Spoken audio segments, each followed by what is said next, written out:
Did you ever think you would make it? I feel I'm so close I could taste sweet victory. I know this life meant for me. Yeah, why would you bet on Goliath when we got Bet David? Valuetainment, giving value's contagious. This world of entrepreneurs, we get no value to hate. And how they run, homie, look what I become. I'm the one. Holy moly, episode 397, and we got a big announcement to be made today, by the way. If you want to have dinner in South Florida with me, Tom, Adam, Vinny, and a few other friends at Casa D'Angelo, then afterwards, in a private room in the back, treated royally, having some bison, having some incredible food, served, meeting the owner, having a good time. Then we go back to the cigar lounge and having a cigar together, maybe playing a little bit of domino, a little bit of poker, who knows, having great conversation. Yep. Stay tuned because we're about to announce the first Minnect contest, and it's available to everybody because there's going to be different weight categories. Stick around. I'll make that announcement to you in a minute. But first, let's go through some of the stories. There's a lot of crazy things going on, a lot of them. Obviously, with what happened with Iran and Israel, we'll comment on that with 99% of Iranian aerial threats were shot down due to the dome. Biden tells Netanyahu U.S. will not engage in counteroffensive against Iran, calls Saturday a win for Israel. And even though he told Iran don't, Iran didn't listen, and they still did. So I wonder how much that power of the don't, where him and Kamala saying it, Iran is really threatened by him. Hamas still rejects Israel's ceasefire response, sticks to main demands. Elon Musk thinks AI candidate could win U.S. elections in 2032, which is kind of crazy because 9 years ago, I made a video talking about that the future president in U.S. will eventually be a robot. Hopefully, if Mari can find that video and send it to me, I'll show it to you guys what that could possibly look like.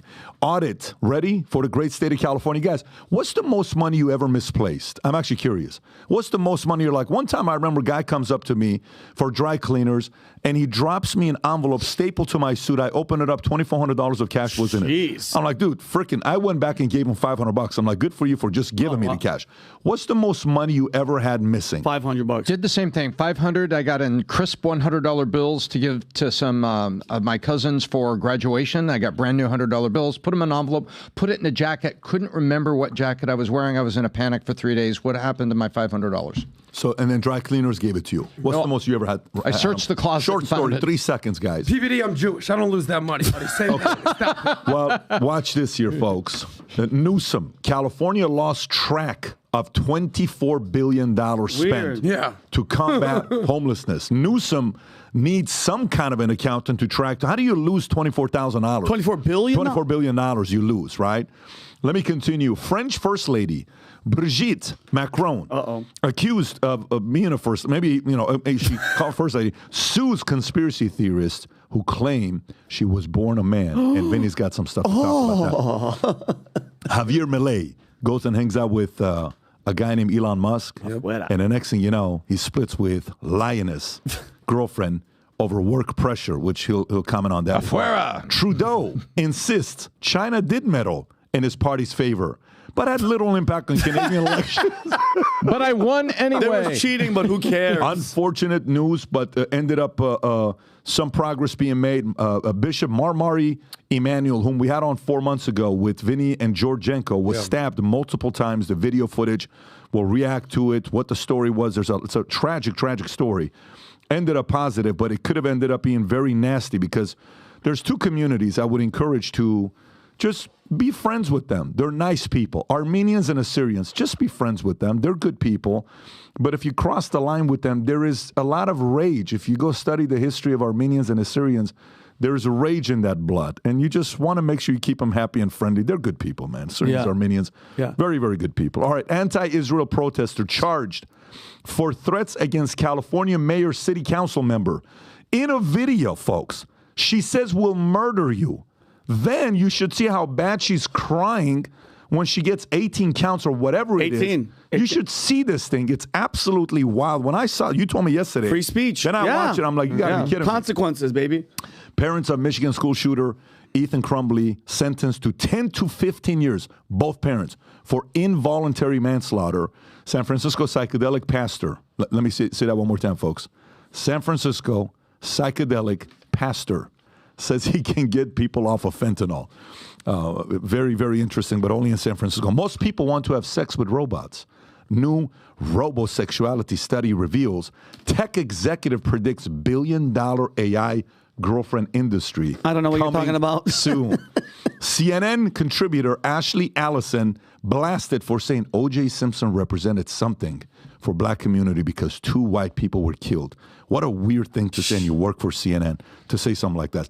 High inflation is costing Americans an extra $1,000 a month. White House, PPI inflation hitting 11-month high, tempers worries inflation has been coming down, but there's a little bit of fear that maybe that decreasing the rates by 6 times, definitely not going to happen. Not 5, not 3. Now they're talking maybe only 2 times.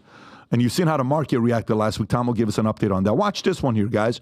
U.S. high schoolers want financial education, but many schools don't offer it. We'll talk about that. Civil War, the movie. If you haven't seen it, me, Adam, and Vinny watch it together. Me, Vinny, and Tom watch it together. I don't know, Adam, if you had a chance to watch it or not. We'll comment on the movie. Civil War. Dr. Phil audience laughs after trans activist says 3-year-olds already know who they are. Tell me that is not the weirdest thing you've ever seen. And who did it come from? Well, we'll talk about it for it. yourself. Okay, you know? thank you. What did you just say? UFC Renato Moicano goes on epic pro-America rant after win. Love it. And frickin' Dana White does it again. June 29th, folks. In Las Vegas. Conor McGregor against Chandler. By the way, those guys know how to fight and put on a show. Both of them. It's going to be epic. We may have to go, by the way. I think so, too. We should make a wager on it. We may have to go. All right. Oil prices are set to rise as market braces for Israel's response to Iran's missile and drone barrage. Biden got some good news from pollsters. And we got a couple other stories here. Mars says abortion kind of is murder, and I'm just okay with that because we got way too many people in the world. Dollar has been the strongest since 2022. Dollar hits 34-year high against yen and U.S. inflation data. Okay, so those are the news that we're going to go through. Let me go through them, Minnect. Rob, can you pull up the flyer to tell you exactly what we're going to be doing? So we talked about this, and we created categories. Here's how this works. We got experts, and we got users, because there's 2 ways to use Minnect. Oh, wow. So on experts, those of you guys that want to go out there and give your feedback to others. So if you look at, we put a hypothetical on the heavyweight side. If you can zoom in, Rob, on the heavyweight side, as of right now, we ranked heavyweight as if this was to be done, Dustin would have been first place. These are people that have done 51 plus Minnects completed as experts. They have their own category. Dustin would have been first. Dr. Calvin G, I think he's about to cross 300, will be second. Then it's Panev, then it's Ben Pappas, then it's Chris Cuomo. That category is competing amongst themselves. Home team, it's me, Tom, Vinny, and Adam. We're in our category, and the content starts today, right? But you don't compete against us because we're driving it, so it's unfair for having home team compete with the rest of you. Go to middleweight, Rob, to go to the left. These are experts that you're between 1 to 50 Minnects. Anybody that's between 1 to 50 Minnects starting today, you're competing against each other. And then there's a lightweight, new experts. You're not yet on Minnect. Maybe you get on today. Maybe you get on next week. Maybe a new expert gets on. All of those guys compete against each other, that they're at 0 today. Then go to the right. Those of you that are not experts and influencers, but you want to ask questions, zoom out a little bit and Rob, go all the way to the right. New users. You've never used Minnect app. This is your first time. But you want to get on and you want to ask a few different people questions. This morning I'm talking to a guy. I did 25 Minnects this morning, pre-getting started, because I had to clean up my Minnects. Great conversations. One guy asked a question about family, midlife crisis, what to do. I told him, go talk to James Murphy, former F-15 pilot, who now runs a consulting firm. Ask him a question. I told him to go talk to a guy named Joe Pelland, dean of our school. If you're trying to get your kids to a certain school, what questions to ask if you want to get your kids in school. I told him, go ask Kim Ellsworth, Tom's wife, who's a school teacher who can tell you how to interview for schools. I told him, talk to Tom, because Tom, if you want to find out whether you're number 1 or number 2, investment bankers, Chris Pavlovsky, founder of Rumble. You want to go talk to Hollywood people, how they made it in Hollywood, how they pitched a script like a Chaz Palminteri. Cuomo, what do I do? How do I, go through defamation, market, something like this, recovering conversations, interview, no matter what it is. If you got questions, you've never used Minnect, you download the app, you'll be able to compete for how many people you asked questions of. So this is a different category that's for users. And if you're somebody that's already used Minnect, you're competing in that category. New users, you're competing in this category. Here's how it works. Top 3 of each category will be invited to come to Florida. We'll all have dinner together at Casa D'Angelo. We'll pay for the food. We'll pay for the dinner. Then afterwards, we'll go to the cigar lounge. We'll spend the rest of the night together having conversations, networking, learning about you. You're learning about us. And then at the same time, you pay for your flight. You pay for your hotel. You come down. We'll do the rest with the restaurant and the dinner. Zoom out a little bit, Rob, so they can see the rest. And that's Casa D'Angelo Restaurant. Contest starts today. April 16th goes to the end of the month in May 31st. Then this will be done in June. So if you want to start competing now, download the QR code right there. Start connecting today as a user and an expert. And every day, this updates on the website. So if you go to that QR code, Rob, and show the website, every single day you get to the website, it shows you exactly where you rank amongst your peers. Very simple. Leaders bulletin for lightweight, middleweight, heavyweight. Where you rank with home team. Where you keep going lower, Rob. Where you rank with new users, existing users, how many Minnects you've done. Every day you will see exactly where you rank, and your goal is to be top 3. Anybody that's first place sits at my table. All the first place people, you're sitting on my table at Casa D'Angelo while we're having dinner and having conversations together. So start connecting today. All right. So, and Rob, if you can pull up the QR code for how to get the downloading of the app. And there I am right there. Oh, that's that, but that's Vincent Oshana on the bottom right, guys. Please connect me because I'm in 4th place right now. That's not fair. But number 1 in our hearts, Vin. no. I'm in last place. I'm You're starting on the up bottom with the beard. Oshana, O-S-H-A-N-A. I'm on the That's you, bottom right. Oshana? Thank you, Tom. So I love you guys. There we go. That's the Minnect contest. Cannot wait to have dinner with you. You'll be hearing about me driving this initiative over the next 6 weeks. Let's get it Who's on. going to be driving it? All right, sounds good. It's on. So let's get right into the stories here. First story I want to get into is Iran, Israel, with 99% of Iranian aerial threats were shot down. This is coming from the Jerusalem Post. Iran gave their threat. On such and such day, we will be attacking you, right? I mean, what an intimidating threat. Mm-hmm. Just so you know, we're going to hit you on such day and such time. Please be prepared because we don't want to kill a lot of people in Israel and make sure nothing happens because we don't want this thing to be nastier, but we want to save some face in front of our people so they know we're being tough. That's kind of like what the interpretation I want to give you. So at 7:15 a.m., IDF spokesperson R. Adam Daniel Hagari said 99% aerial threats were shut down. 0 of the close of 200 drones and 0 of the 30 cruise missiles got through the territory. 25 of the 30 missiles were shut down by Israel. Of the 130 ballistic missiles, only a small number got through. Hagari noted that Yemen was involved in the attack, with U.S. reports that America shut down around 70 aerial attacks using naval and aerial power. The censor permitted published that the base, which had minor hits, was Nabatim in the desert, a key base for the F-35. Biden tells Netanyahu U.S. will not engage in counteroffensive against Iran. Call Saturday win for Israel. And then cost of countering Iran's overnight attack, $1 billion, according to Israel media. Israel's interception of hundreds of Iranian missiles and drones overnight cost Tel Aviv around $1.35 billion, up to 5 billion shekels, Israel media reported. On Sunday, the Daily Yudotet quoted Brigadier General Ram Aminak, the former financial advisor to Israel Chief Staff, as saying the cost was estimated to be between 4 to 5 billion, which is the number we just gave you. I'm only talking about interception to what the Iranians launched and not injuries that were marginal this time. One Arrow missile used to intercept an Iranian ballistic missile cost $3.5 million, while the cost of one Magic Wand missile is $1 million. Adam, while this is going on, and Hamas still rejects ceasefire response, they stick to their demands. They're not willing to give up the hostages that they have. Where do you stand with this story here? So there was one major loser from this attack, and that is the Islamic Republic of Iran. You know how when we do the debates, when you always, on Twitter, you put the winners and the losers, right? You've done this before, PBD. Yep. So I basically did that, but just to kind of give a little backstory, we know on April 1st, Israel attacked the Iranian compound consulate. It was like the consulate, backup consulate, whatever it was, in Syria. But they killed 2 generals and a handful of soldiers. Commander Mohammed Reza Zahedi and Mohammed Hadi Hazrahimi.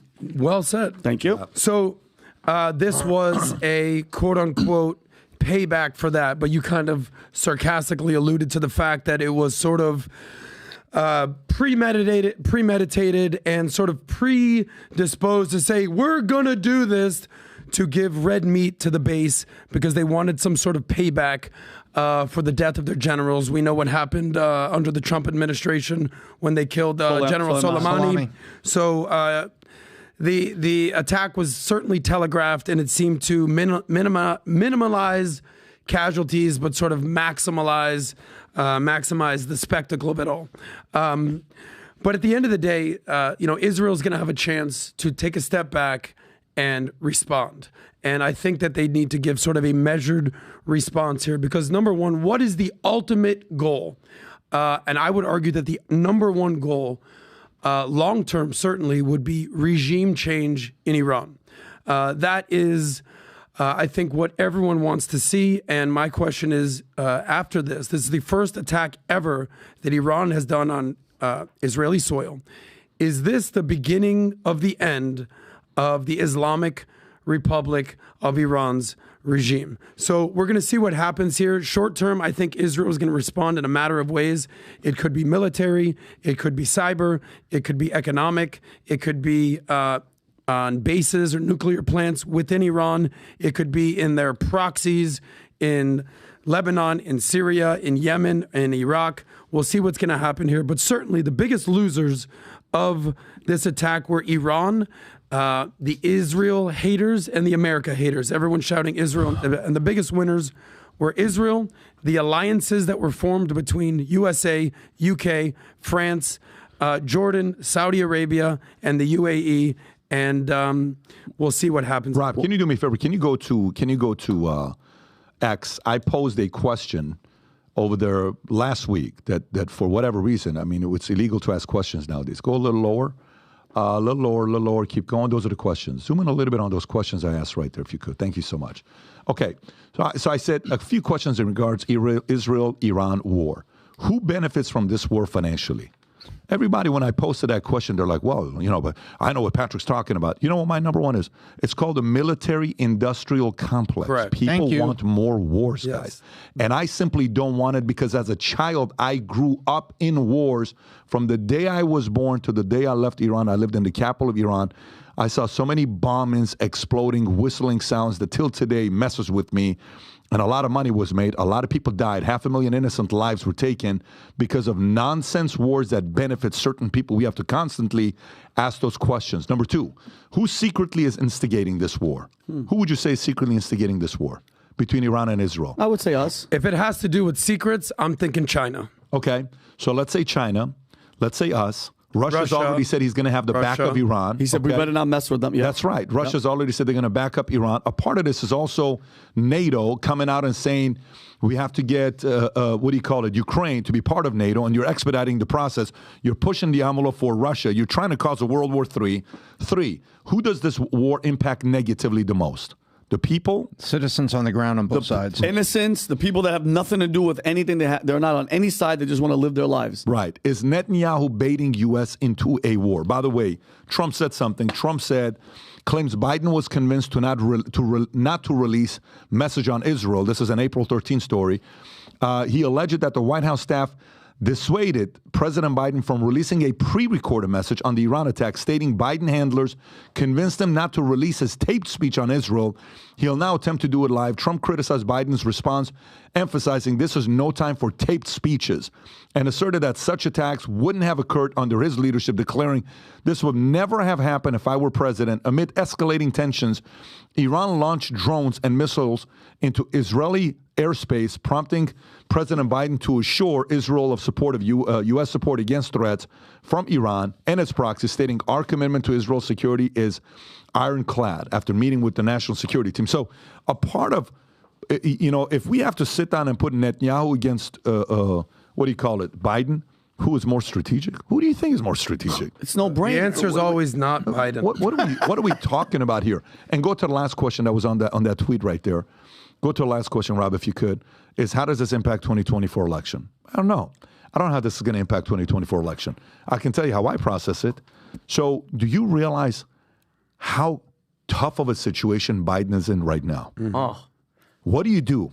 Because on one end, if you go pro-Israel, then what do you do with the Ilhan and AOC and all these other guys that are coming out and Rashida Tlaib riots in and Michigan. that's right, in Michigan, and you need Michigan. And so his strategists are saying, hey, man, be very careful being pro-Israel because without Michigan, you're done. Because if Muslims flip on you, you know, what's going to happen there too? Trump is like, nah, this is where I stand. Here's what we're going to be doing. So he's shown strength in the interviews that he's doing. But this is, I think it's going to affect, impacting 2024 election in many different ways, because a part of this has to do also with oil. So if gas prices, this causes gas prices to go up, guess what? All of a sudden, we're seeing a little bit of an increase in gas prices. Who feels that? You may not feel that. The average person feels that. Yesterday, Dylan and I are driving back from his soccer coach that he had. So interesting. He says, Daddy, who does gas prices increase affect? He says, is $4 a lot for gas? He's looking at the gas. I said, it's a lot for some people. I said, it's a lot probably for 80% of people. I said, okay. He says, how about $10? I said, $10 is a lot for 99% of people. He says, you don't think $10 affects us? I said, not us. He says, how about if gas prices go to $100 a gallon? I said, that affects 100% of people. He says, why? I said, because it's not just gas for the car. Food has to be delivered.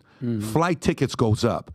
You wanted to have somebody bring anything to you. Stores, clothing, ships, every single thing prices goes up, right? So if gasoline prices go up, we're going to feel it everywhere. So inflation is not going down. You're dealing with all these different wars. You're dealing with Russia, Ukraine. Now you have Israel, Iran. You're worried about what's going on with the involvement of all these other folks that are now doing this. You got Hamas, you got all these political, and this is hitting you. This can really affect 2024 elections. That was the purpose of my 5 questions. And I know some people were like, "Why are you asking questions? You don't shut up." I think they're good because it makes people think. And going back, by the way, all this is going on, and Adam, you nailed it. Israel bombed the consulate. Iran has to show face. They got to do something. They know they can't go all in because Israel has nukes, and they know if that shit gets ugly, we get involved. Number one. Number two, all this is going down because the United States has the weakest, most incompetent president in the history of this country, okay? Besides the fact that they're egging on Iran. We unfroze how many billions? $6 billion, I believe. And then Kirby and all them are like, yeah, but they're using it for humanitarian reasons. Really? That country's using it? Yeah, BS. Number two, you know where Biden was during this attack when the 72-hour? Probably on the beach. He went to vacation in Delaware. They knew that attack was coming. And guys, if any of you are keeping track of Joe Biden's foreign policy, it consists of one word that he repeats over and over, and nobody, Iran, terrorists, anybody respects. Rob, can you play this video? Guys, tell me if this scares you. Pat, ready for this? Go. President, what you would say to him if he is considering using chemical or tactical nuclear weapons? Don't. And I wonder, what is your message to Hezbollah and its backer, Iran? Don't. Okay, they're doing it. Last one. Mr. President, to Iran in this moment. Don't. Are American personnel and assets at risk, Mr. President? Rob, that's good. Is anybody listening? They're doing. Everything that's happening in the world right now is because people voted for that guy and they didn't want the mean orange guy. So that's what you get, is that type of leadership, and nobody respects us, period. There's a little part of me that looks at this and thinks this was a $1 billion fireworks show, because if Iran is not aware that the UK assets, ships in the region, and the US assets, ships in the region, and by the way, Jordan, we keep forgetting, Jordan also has Iron Dome grade, Patriot grade air defenses. They fired them as well. So that you had the U.S., the U.K., and Jordan, and all of Israel's northern Israel defenses basically just picking these things off like ducks in the air.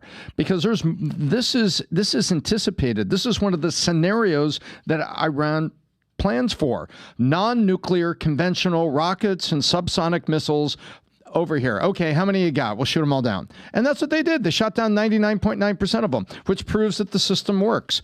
So there's a little part of me that said, did Iran not know that that's basically going to be the outcome? No, they knew, Tom. They just had to show face. I think they knew it, but they had, I think they had to save face for the red, it's like a red meat speech to their base. We tried to go up against them.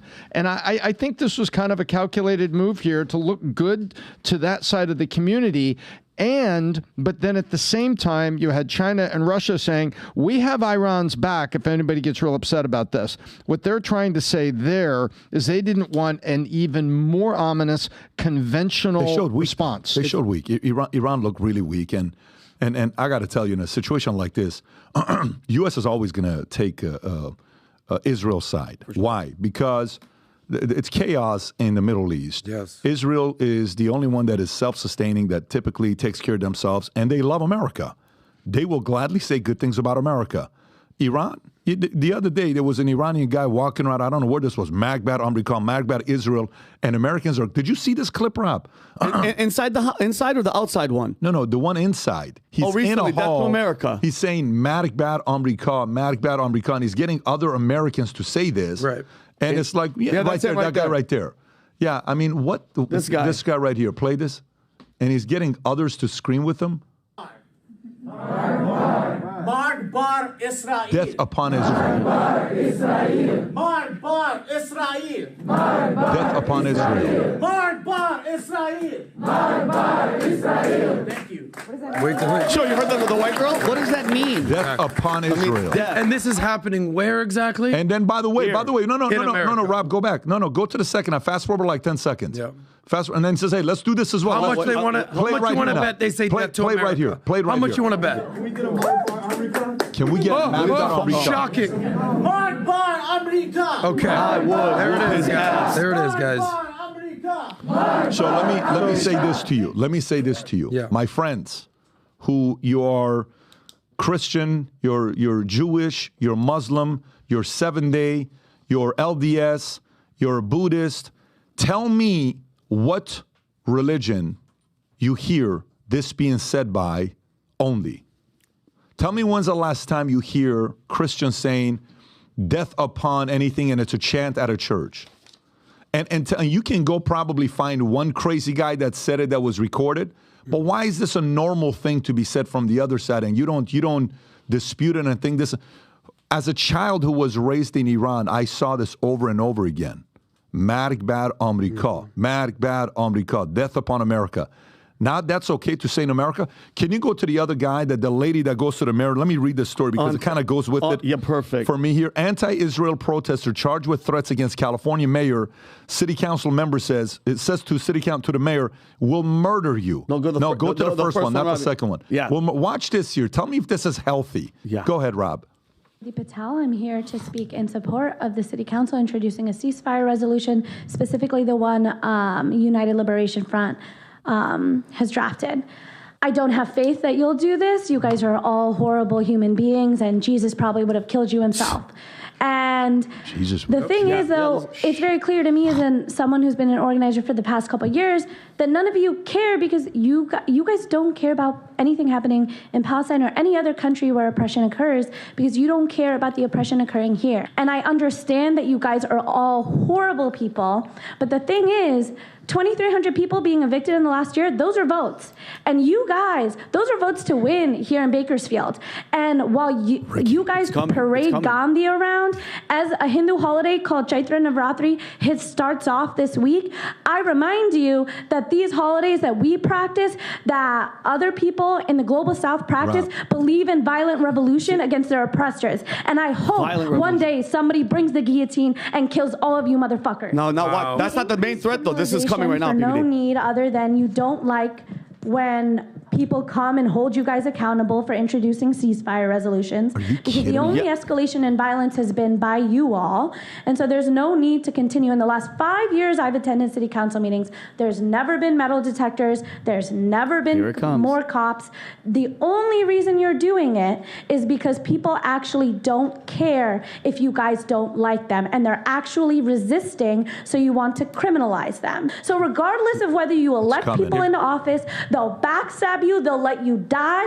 And for that reason, you guys want to criminalize us with metal detectors?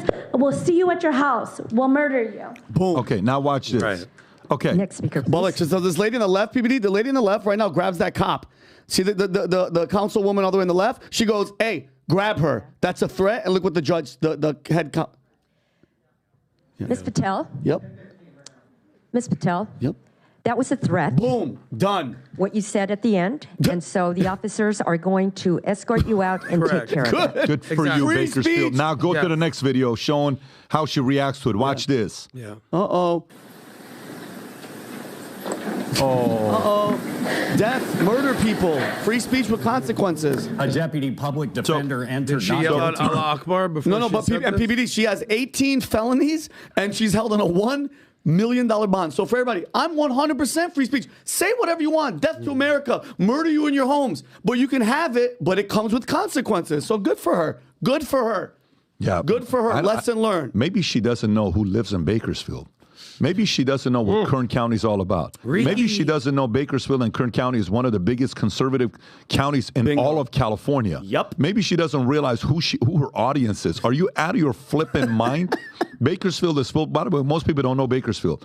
It's filled with a lot of great people who live in Bakersfield. Tough people, hardworking, but good people live in Bakersfield. But this is the question I was bringing up. Who says this? Who talks like this? Who speaks like this?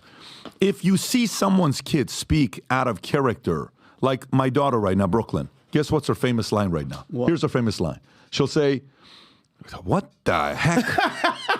What the heck? Daddy, what the heck? Where's she getting that from? Where's she getting? She getting it from me. I say what the heck all the time. So guess what? I'm the one to blame, right? Yeah. My kid one day goes to school and the teacher says, such and such, one of these kids used the F word. I said, well, that's not us. He said, but your kid used the S word. I said, no, that one's on me because he's heard me. So he's probably. But moral of the story is people speak that language because it's coming from the community. That is taught. One doesn't wake up one day and say, Marik Bat America or Marik Bat Israel. That doesn't naturally happen. And it's accepted. It's okay language. Somebody needs to stop that because it doesn't make your community look good to say things like that. And it increases the temperature. And a time right now where everybody needs to lower the temperature. We technically, according to, if you go type in definition of world war, I posted this online on what the definition of world war is. Just go Britannica. Type in definition of world war. Yeah, definition of world war, right? Definition of world war. Zoom in. A war right there. Okay. A war involving many large nations in different parts of the world.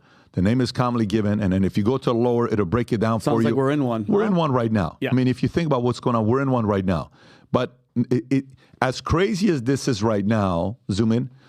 First one, a war involving many nations of the world is a world war. Hello, that's Britannica. We're in it right now. But as crazy as it is, we haven't hit the tipping point yet. Right. Yeah. Because the tipping point right now, if Israel all of a sudden says, you want to do this? Nuke. No problem. Yep. Okay. And didn't Netanyahu get on his plane and leave? Oh, yeah. He was airborne. Netanyahu leave? He was airborne. And so if at any time, all of a sudden, you see Israel now saying, you want to publicly do this to us, Israel's got a very strong military. If Israel reacts in a way that I think they're capable of reacting, if they do, hello. It's over. Well, it's over. It's over, guys. And he nailed it. If Israel gets pushed to the limit and they go, okay, with Iran, Adam, because guess what? They have some nukes on their shelves. Trust me.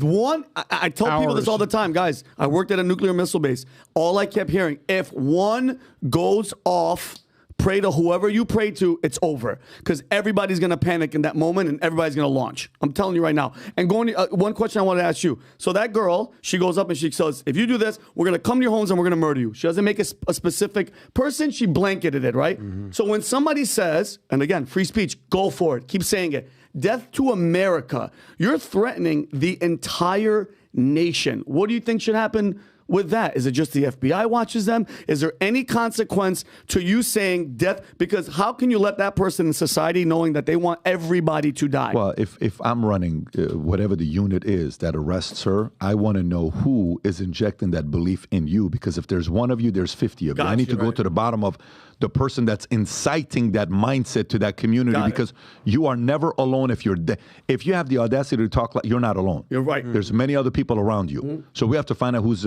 that's what I be doing. We have to figure out a way to change the mindset of the extremists and the jihadists. Look, I was hanging out with Muslim friends of mine this weekend, Saudi friends, Sri Lankan friends, and we're having a conversation about what's going on in the world, real impactful conversations.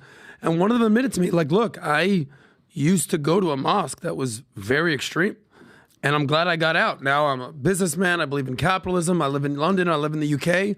But they're out there. And it's, you talked about how, Israel, they love America. The Middle East is so complicated. If we haven't learned anything over the last 20 years, between the Sunnis and the Shiites, who's our allies, who's our enemies? You have ISIS, you have the Syrian, you have Bashar al-Assad, you have Iraq, they're our enemy, now they're our ally, Iran, they're fighting with Iraq. You got Al-Qaeda, but they're fighting with these, you have no clue who's who. We think Saudis are friend, but it turns out that they have the Wahhabism in there, potentially the attackers from 9/11, we all know that. But the one sure bet that we have here in America is Israel, democratic Western values, so we know that. But just imagine this, 99% of the missiles and the drones were stopped. 99%. Because I think a lot of it was for show. Sort of like how America has Hollywood and India has Bollywood. Iran has fucking missiles. So imagine if 90% was caught, or 50%. We'd be having a totally different conversation today. Imagine if only 10% were caught. What's your point? The point is that World War III, depending on how Israel's Iron Dome held up, could be having this conversation literally today. That's why I think if Netanyahu wanted the green light to light up Iran, they officially gave it to him. Seriously. Because right now, if he does, no one in the world can say anything. Right now, if he does, he says, you sent how many to us? I'm going to send the exact amount of missiles you sent to me, I'm going to send to you. Okay? Go to Japan, go to China, go to Russia, tell them to build you an Iron Dome. So I'm going to send the same amount of missiles back to you here. Here, go ahead, let's see what happens. Because what's he going to say? Okay, Netanyahu does a press conference. Here's a press conference. Right. I'm sorry for those of you guys that are against us. What's the difference between them sending what they sent to us, but I'm sending it back to them? How are you judging me but not judging them? And, oh, but you started, but I didn't start it. October 7th, you start. This is going to keep going back and forth like this. And I'm only interested in lowering the temperature. That is all I'm interested in. And every day you have to count till this November 5th day comes for people to realize, you know what if let's just say November 5th, Trump gets in, and then whenever the inauguration is going to be what in 2025? You know what the date is, the inauguration date? I think it's January 20. Can you type in 2025 January inauguration? January inauguration date, exactly, whatever the date is. What date does it fall on? Do you have it? January 2025. You're going to see minutes before that day, Hamas release. I predict January 9th, if Trump gets elected, January 19th, or minutes before he gives a speech, Hamas releases those hostages. By the way, if Biden cannot get them to release the hostages between now and then, Biden will go down in the history books as one of the worst presidents of all time, hanging out with one other guy named Jimmy Carter. They'll be buddies. That's very reminiscent of that. I'm going to go to the next story here. Okay, so there you have it. All right, next story I want to get into is what happened with Bishop Mar Mari Emmanuel. Rob, can we show the clip? Are we able to show that clip from you on YouTube? I'm not sure, to be honest with you. Okay, so why don't show when he starts doing it? Just show when the guy walks up. Just go to Twitter. The video's been taken out in many different places, so don't show the whole thing. But if you have the clip of him literally walking up, about to. So here's Pastor Bishop Mar Mari Emmanuel. On Monday night. Australia, Monday night, 7 p.m. Oh, man. And we just had him on 4 months ago. Incredible message he gave. 4 Assyrians, me, Vinny, and George Jenko that was on here. Play this clip. The moment he's about to stab him, stop it. Stop. Right there. Okay. So he stabs him multiple times. Go back to the other Twitter on the couple other clips. If you can go back to my Twitter account and show the other video where Bishop Mar Mari is on the ground being attended to right there. If you can make this one bigger. And this is him. He's lifting up the cross. He's bleeding.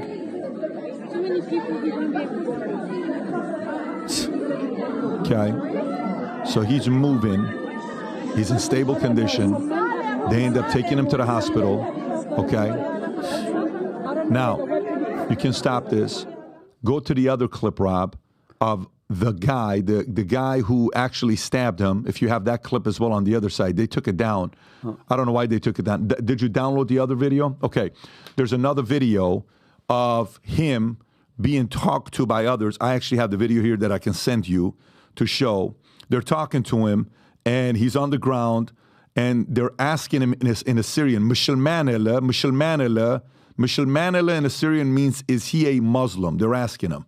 If you can turn on the Bluetooth. That's the guy? By the way, look at the face of evil, bro. If that isn't a demon, I don't know what is. Rob, I'm sending the video to you if you can have it and show this. He was saying Allahu Akbar. He said Allahu Akbar. Pretty sure nothing positive is coming out of that. Listen, we don't want to speculate. We're just showing you what the Mishal Manila, that can be interpreted as he is a Muslim, or it can be interpreted as a question. Mishal Manila, is he a Syrian? So you don't know which one it is. So we have to make sure we give full context. Okay. So people are not saying we're choosing one side or another, because the first thing people said is they said he was a Zionist Jew. That was the first reaction on Twitter. People saying, "Look, no, that's definitely not the case." Just play from the beginning, Rob. And look at this face, Tom. Look at. Mishal Manila. What does that mean? He's a Muslim. He's a Muslim.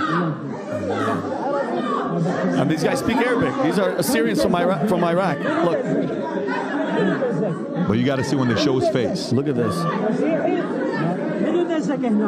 بس ليش عم بيصدر رسولي ما كنت جيت لهون إذا عم بيدخل حلب ديني ما كنت جيت لهون بس هو عم بيدخل حلب ديني. What language are they speaking? Arabic right now.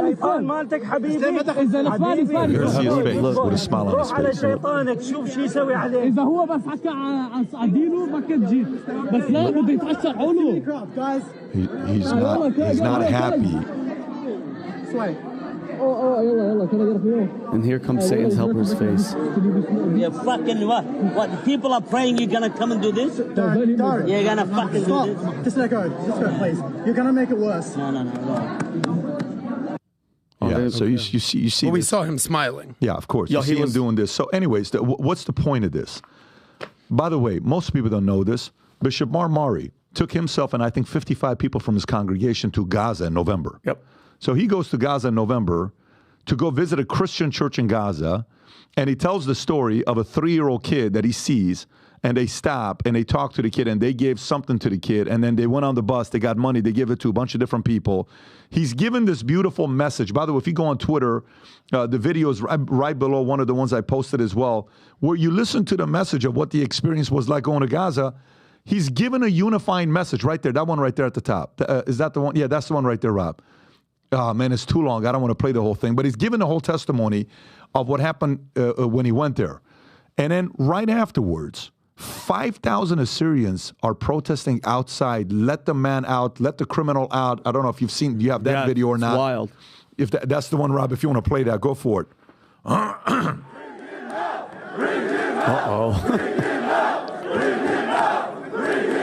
They're saying bring him out. Bring him out. Yeah, of course. Apparently, there are some reports that they cut his fingers off on his right hand. Vinny, how do you process this? Well, first of all, I prayed for him yesterday. I prayed for him today. What an amazing guy. Just going back and reminiscing on some of the clips from the PBD podcast that he was talking about. He fears nothing, and he goes, "If I get attacked, like it just an amazing soul." I don't get into the politics of he's in this church or that church. He's a Christian man. He's preaching the word of God, and apparently this goes to the testament of his character. Tom, the young guy who was like 15 years old that stabbed him. He was 16. 16 years old. Correct. Mar got up, head bleeding, put his hand on his head and prayed for the guy that stabbed him. Think about that. And number two, look at how the Lord works. Evil is ignorant. This moron, his blade didn't retract all the way. So if you guys see it online on your own, he goes to stab and then he looks at the knife because it didn't open. Talk about God intervening. It could have been a lot worse, but apparently they cut this guy's fingers off. That's just from Australians that were messaging me saying it. It's just, what evil, like we are at. Besides just a world war, guys, there's a spiritual war happening with good and bad. I know Tom wants to say something about it's a war on our kids. It's a war on our minds. It's a war on the food that we eat. We are under attack from all freaking angles, and that disgusts me that in the church. By the way, if that happened here at our church, that dude would have been shot 50 times. Australia, I know they have very, very strict gun laws, so there's nobody. That dude would have been shot in church within seconds. Because you're saying somebody would be carrying Second Amendment. So you're saying you would be less tempted to do something like that in America where Second Amendment is available versus in a place like Australia. 100%. Yeah. Go ahead, Tom. Well, I think this is just the atrocity of mankind, and it's broken men living in a broken world. And you've got people that are radicalized by a certain faith, and that faith has at its core the extinction of others. Anything that is an infidel is subject to extinction.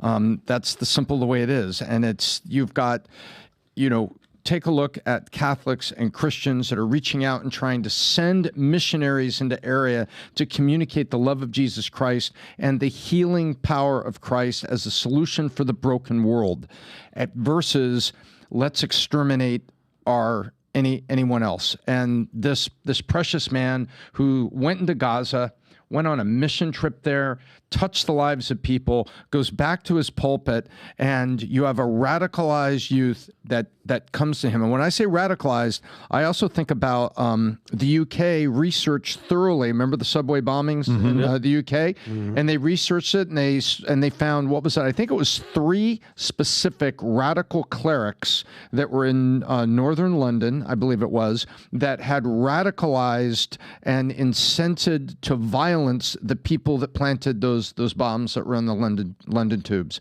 And that is, you have to go upstream to it and find out, where is this issue? And I'm glad that this cleric survived, and I'm glad that he was very Christ-like.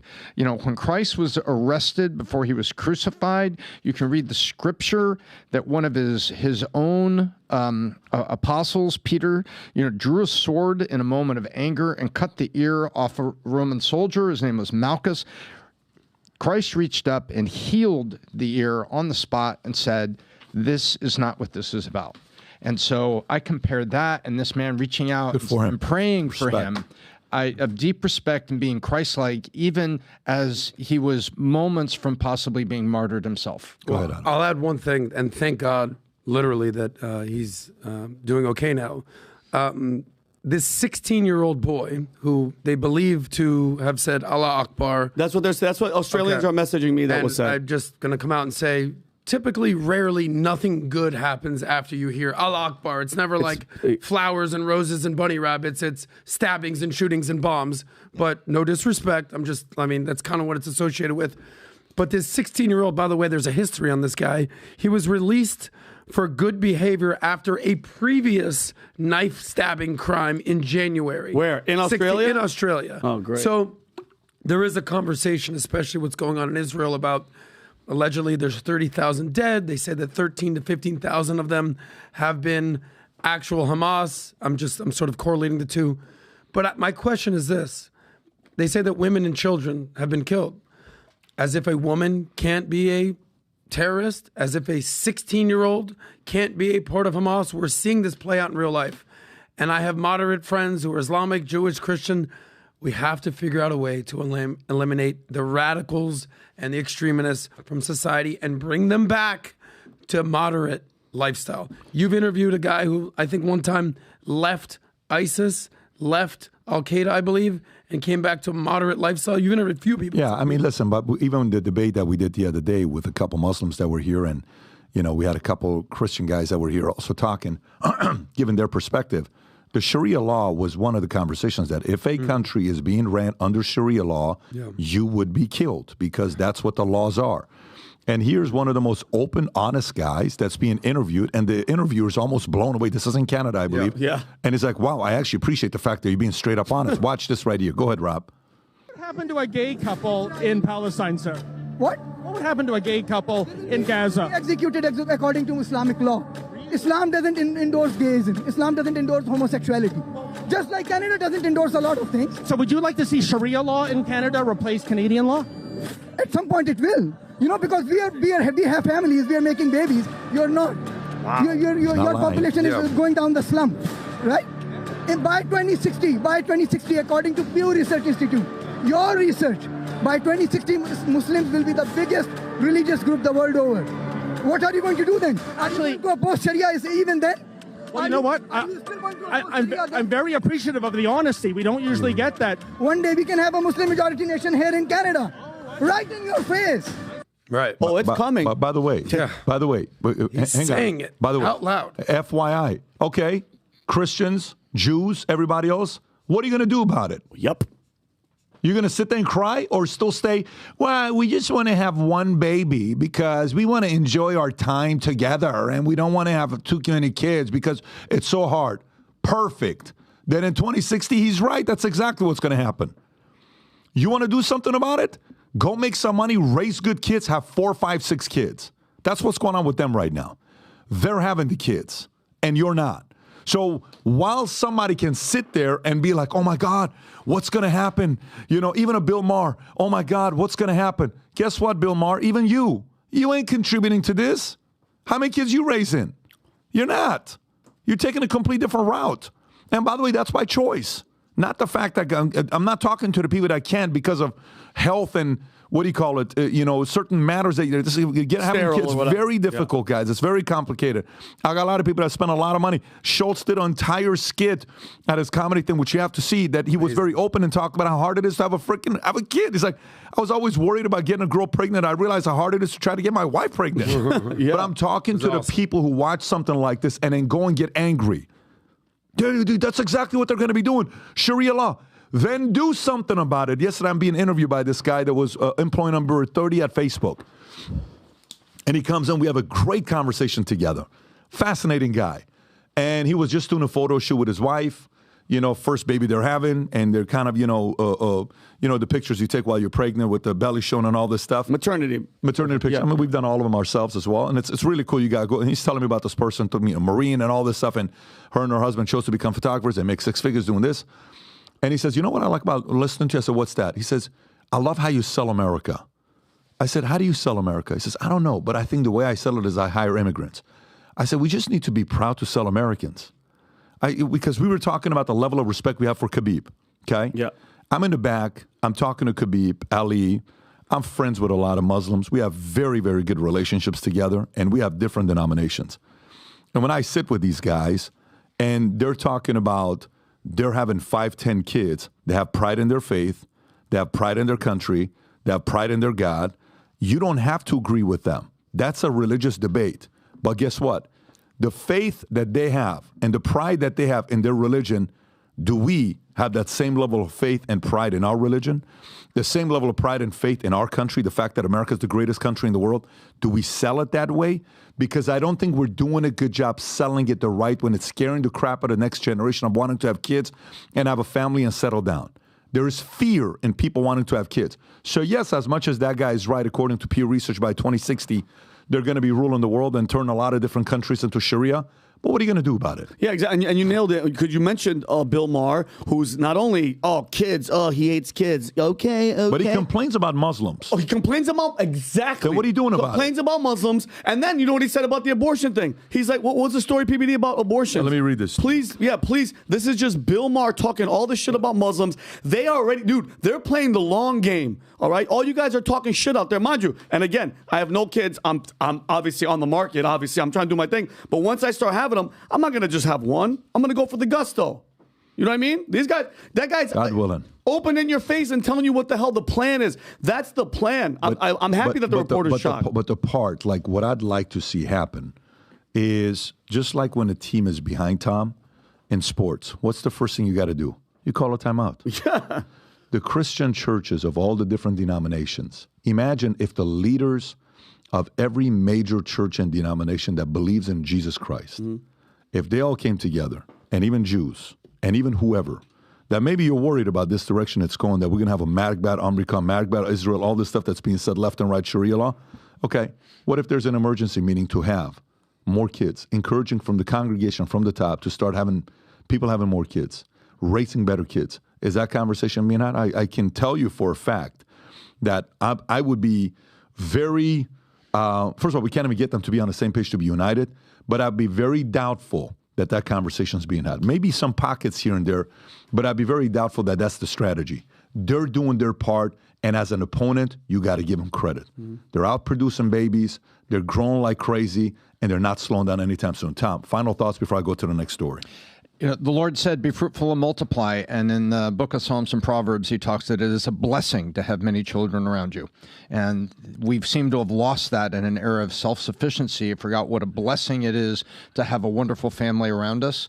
And we've traded self-sufficiency for that blessing. And this is one of the consequences that we're going to face. Adam, short. As much as I agree with you on the kids, I do agree, but there's also a bigger context here, and that is Western values.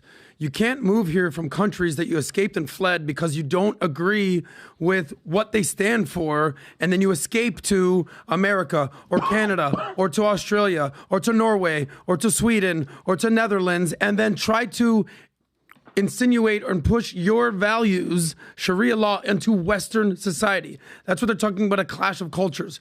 You came to these societies for a reason. Appreciate that. And that's all I got to say. Yeah, if you're here, you better back up America. If you're not here, go somewhere else. If you work for a company you don't like, go to a different place. But go wherever you go, defend that company. Anyways, we got a bunch of different stories. We're on fire right now. Reminder to everybody for the Minnect contest. Rob, if you can pull that up. Download Minnect. Ask questions of people. So many times people DM others on LinkedIn, Instagram, Twitter. You never hear anything back. The reason for it is because the other influencer and expert values their time. On Minnect, you get to pay to get people to respond back to you. One of the things we put up on Minnect app, which I love, you can go to any expert and see how quickly they respond, what percentage at a time, and you'll see some of the guys will be 100% within 1 day. Some of the people will be 70%, 3 days. On Minnect, on average, 85% of the time, you get a response back from people because you're paying for them. And we just announced a Minnect contest to come to South Florida and have dinner with us at the legendary Casa D'Angelo restaurant. On the house, we'll pay for it. And then afterwards, we'll go to our cigar lounge, have a bunch of cigars, conversations, poker, domino, and all the Minnectors get to collaborate together. And simultaneously, we have a contest that we're running. Here's a contest. Lightweight experts, middleweight experts, heavyweight experts. You got a home team. Lightweight is anybody that's never downloaded the app before and they've never done a Minnect before. Middleweight is anybody between 1 to 50. Heavyweight's going to be the ones that have done 51 plus Minnects. We already listed out some of the names right now. Dustin, Calvin, and G, Dennis Panev, Ben Pappas, Chris Como. Home team, it's going to be us competing. Then new users. You're not an expert. You just have a lot of questions. Whoever asks the most questions, new signups versus those who are existing users. If you've never used it, you're competing in this category. If you have used it, you're competing in the other category. And every day this Leaders Bulletin updates. The top 3 get invited to come to Florida. You pay your flight, you pay your hotel.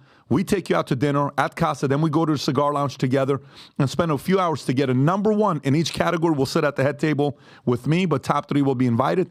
And we will most likely do a raffle for each category that will pull somebody out. And again, you'll be with myself, Adam, Vinny, Tom, our crew, and we'll show you around all the other things that we're doing as well. Cannot wait to see you guys there. That QR code on the top right shows the Leaders Bulletin on every day. It'll be updated to see where you rank. If you can go on the Leaders Bulletin, Rob, so people can see it. Every day you'll have an update on Minnect's Leaders Bulletin to see who you're competing with, at what level. Again, Go to the other QR code for them to download the app so they can get started. Go on Apple, Droid, download the app Minnect. Start Minnecting today, and hopefully we'll get a chance to have dinner together. This contest starts today. April 16th, ends May 31st, and the dinner will be a date we'll send to the people that qualify in June. So looking forward to seeing you guys compete for this with Minnect. Next story, California. Here we go. California lost track of $24 billion spent to combat homelessness. Imagine how much money you've lost before that you kind of lost track of. I said $2,400 cash. My dry cleaners gave it to me. Vinny said $500. Tom said $500. Adam said never in a million years. But Gavin Newsom is the GOAT. Right. A recent California state auditor report reveals that the state lost track of $24 billion spent over the past 5 years to address homelessness. Lead auditor Grant Parks emphasized the lack of sufficient data to prove the fund's efficacy in improving the crisis, stating that the state has not collected sufficient data. The audit criticized the California Interagency Council on Homelessness for its failure to consistently track and evaluate the state's efforts in combating homelessness. It noted that Cal-ICH has not aligned its action plan to end homelessness with its statutory goals to collect financial information and ensure accountability. This is why people don't trust giving money to taxes, because you don't know what to do with the money when you do receive it. End results. Raising concerns about accountability, Assemblyman and Republican leader James Gallagher criticized Governor Gavin Newsom directly, accusing him of making a splashy announcement, wasting a bunch of taxpayer money, and completely failing to deliver. Tom. Excuse me. They know exactly where this money went. They know exactly what they did with it. We were talking, remember, if it's a bill, it's basically a fraud lasagna. That's what, remember we talked about that. The bill on, this is the border bill. You know, $60 billion and $12 billion was going to the border or whatever those numbers were, and in the middle it's a fraud lasagna. California knows with this. They made a bill there for California homelessness. And if you came in and did an audit of this, you would find out what they really spent it on. And like the federal government, this thing was probably riddled with earmarks when it went elsewhere. And so what they don't want to do, they don't want to talk about what they really did with the money. So they're just saying, well, we lost it and we can't keep track of it to combat homelessness. And now finally somebody, Breitbart, you know, this isn't going to be local news. This isn't going to be CNN. They're going to protect Gavin Newsom, their anointed man in waiting to run for president. And so this is a fraud. The taxpayers should call it what it is. You spent $24 billion on something and you don't want to tell me. Tom. You don't want to tell me. You know what's crazy, Tom? $24 billion. No one gives a shit. But for $20 billion to protect the border, oh my God, there's no way we can do that. Wait, was our math half of that could have built the wall? They could have built it for $5 billion, but I say overspent. He overspent. $20 billion could have built a border, and you could have combated many different things. But California gets $24 billion, and they can't keep track of the money. And then you expect people to trust, like the other day, Biden says, if we are able to create a wealth tax and we gather $500 billion $500 billion over the next 10 years from the billionaires, we're going to be able to do such great things with that money. And all I said is, do you have a track record of doing anything with the money we're giving you? And especially in the state of California, $24 billion given to you to fix homelessness and you can't fix it? And you lost track of the money? You think you have any moral authority with anybody? No wonder so many people are leaving this great state of California and sick of your bullshit. And guess what? Californians, you guys had a chance to recall this snake in the grass Newsom. And just look at his resume. I hope everybody's keeping track because, again, that face isn't going away, all right? Just all the drugs that are happening. I remember I did jury duty downtown PBD, and as I was coming down to go to my train, I'm coming up, some young kid is shooting up heroin and pulling out and then sucking the heroin out of his arm, and a cop just walks by. Nobody cares. Nobody's stopping them. Look at all the immigration problems that they're having. All the, kissing China's ass, doing everything. And now he has this. And by the way, I sent Rob this video of Gavin Newsom's 16-year, which is today, 2024, of his 10-year plan to end homelessness. Look at this. Look at this snake and all of his BS coming out of his mouth. what we call a 10-year plan to end chronic homelessness in San Francisco. How are you going to solve homelessness? What are you going to do as a new mayor? And I say, well, what are you going to do? Focus on a housing first model, direct access to housing, shelter, solve sleep, housing with wraparound and support services, solve homelessness. Homelessness absolutely can be solved. Laid out a detailed homeless strategy. There's been no intentionality on homelessness in this state for decades. It's not been a focus. I don't think we can solve homelessness. I know we can solve homelessness. Okay. We will reduce street homelessness quickly and humanely through emergency action. The highest investment the state's ever made is $1 billion on homelessness.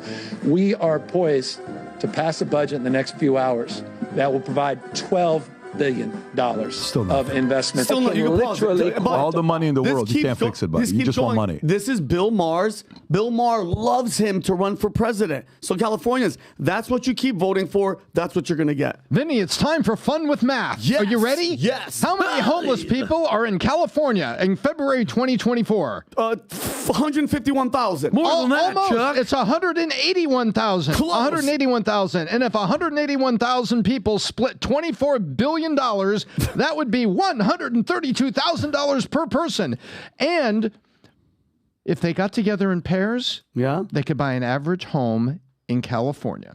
Oh, wow. Yeah, but they're not. So where's all that money They're go? not homeless anymore because every two of them now together. When you get $24 billion, that $24 billion, a lot of it's going to go to people that are going to get a job working for the government. You don't put the $24 billion into people. Are you kidding me? You think that's what they're going to be doing? No, they're going to use that money in a feel like in completely different California, I feel like it's the movie Groundhog Day. Every time we talk about California, it's something nonsensical. The crime, the theft, the homelessness, the regulation, the taxes. People are leaving. Yeah. It's just like the U-Haul, Gavin Newsom.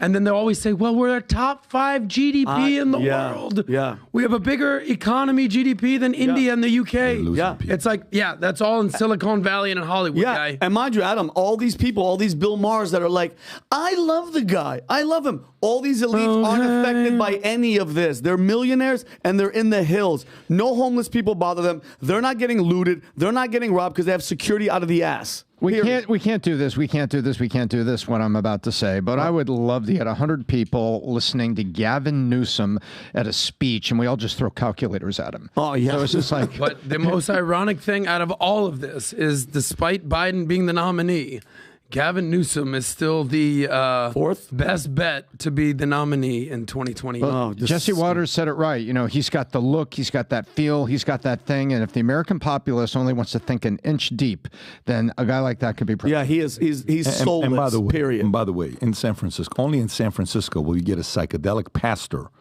that says he can get people off of fentanyl. Pastor Dave Hodges. Can you actually, let's see what this guy looks like, Rob. I'm actually curious to know what he looks like.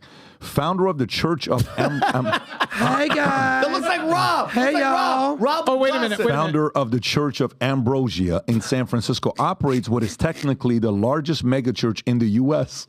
with 106,000 members across 2 locations for a membership fee of $10 and a $5 entrance fee. Congregants gain access to cannabis, magic mushrooms, and DMT, substances Hodges believes have spiritual significance. Hodges asserts the sacraments we use help people get off of drugs despite the legal ambiguity surrounding psychedelics. Hodges argues that their use is a deeply spiritual experience protected by law. He believes that such substances could help combat America's opioid crisis, particularly in areas like San Francisco where fentanyl overdoses are rampant. Hodges emphasized the need for understanding one's purpose, stating, "Your soul did not come here to be addicted to fentanyl." Adam, it looks like you want to say something. I'm just saying it's wild here. In 5 years, the Church of Ambrosia has amassed 106,000 members that's what I just said. across 2 locations. But here's the thing. It's double of Texas's Lakewood Church, led by evangelist Joel Osteen. When I see Joel Osteen do his thing, it's like, whoa, it's like a Super Bowl stadium. It's packed. This guy's doubling up on him. Bro, you have to pay $10. Let me read it differently. Can I read it differently? In 5 years, the Church of Ambrosia has amassed 106,000 voters across 2 locations in Oakland and San Francisco that are on mushrooms. Well, no wonder they elected Gavin Newsom. My God. The California voters are stoned out of their mind. Can you imagine being in a church, stoned and high, and seeing Jesus on the crucifix? Like, how are you losing your mind? I'm pretty sure it was Jesus, actually.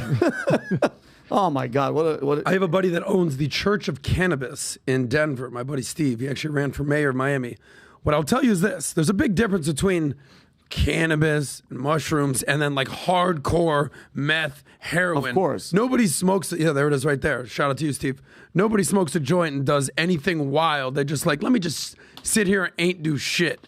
I'm worried about hardcore drugs, like what's going on in Oregon, where they legalize and decriminalize all drugs, and people are shooting up on the streets. I'm not taking communion in anything that looks like that. Let me show you this next thing here. Dr. Phil audience laughs after trans activist says 3-year-olds know who they are. Sandy Moore, a transgender activist, confidently claimed during a Dr. Phil episode that at 3, 4, 5, they know who they are in referencing to children understanding of their gender identity. Rob, if you can pull up this video, provoking laughter from the audience. When pressed about the age at which children supposedly understand their identity, Moore reiterated, and I'll let you watch the clip. Go ahead, Rob.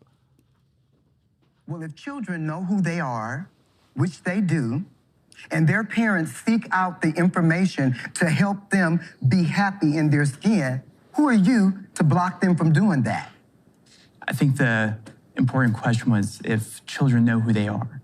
Children do know who they are. At what age? At 3, 4, 5, they know who they are when they're twitching and swirling. They know who they are. I wish that when I started my transition, I was able to transition earlier in life because that helps you be more feminine or more masculine by using the blockers. You know, that helps people blend in society more.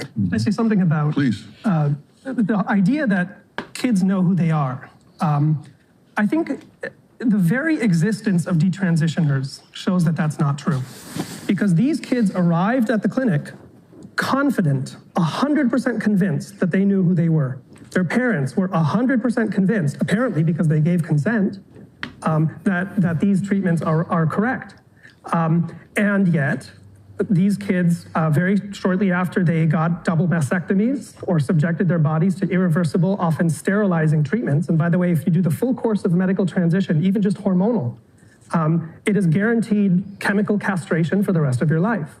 And these kids went into that office knowing who they are, and yet very quickly after that regretted it. And no less important, the doctors who saw them were convinced that these kids know who they are, and they got it But wrong. how often does that happen? Okay, so great question. Now he sounds like a man. In order to have a good, reliable picture of the rates of detransition, we're going to have to wait at least another decade, probably 2. That's, by the way, what clinicians in Europe are saying now, because regret can take a long time to manifest. If you got your breasts amputated at the age of 15, the full consequences of that may not be apparent to you until you're in your mid-30s and can't breastfeed.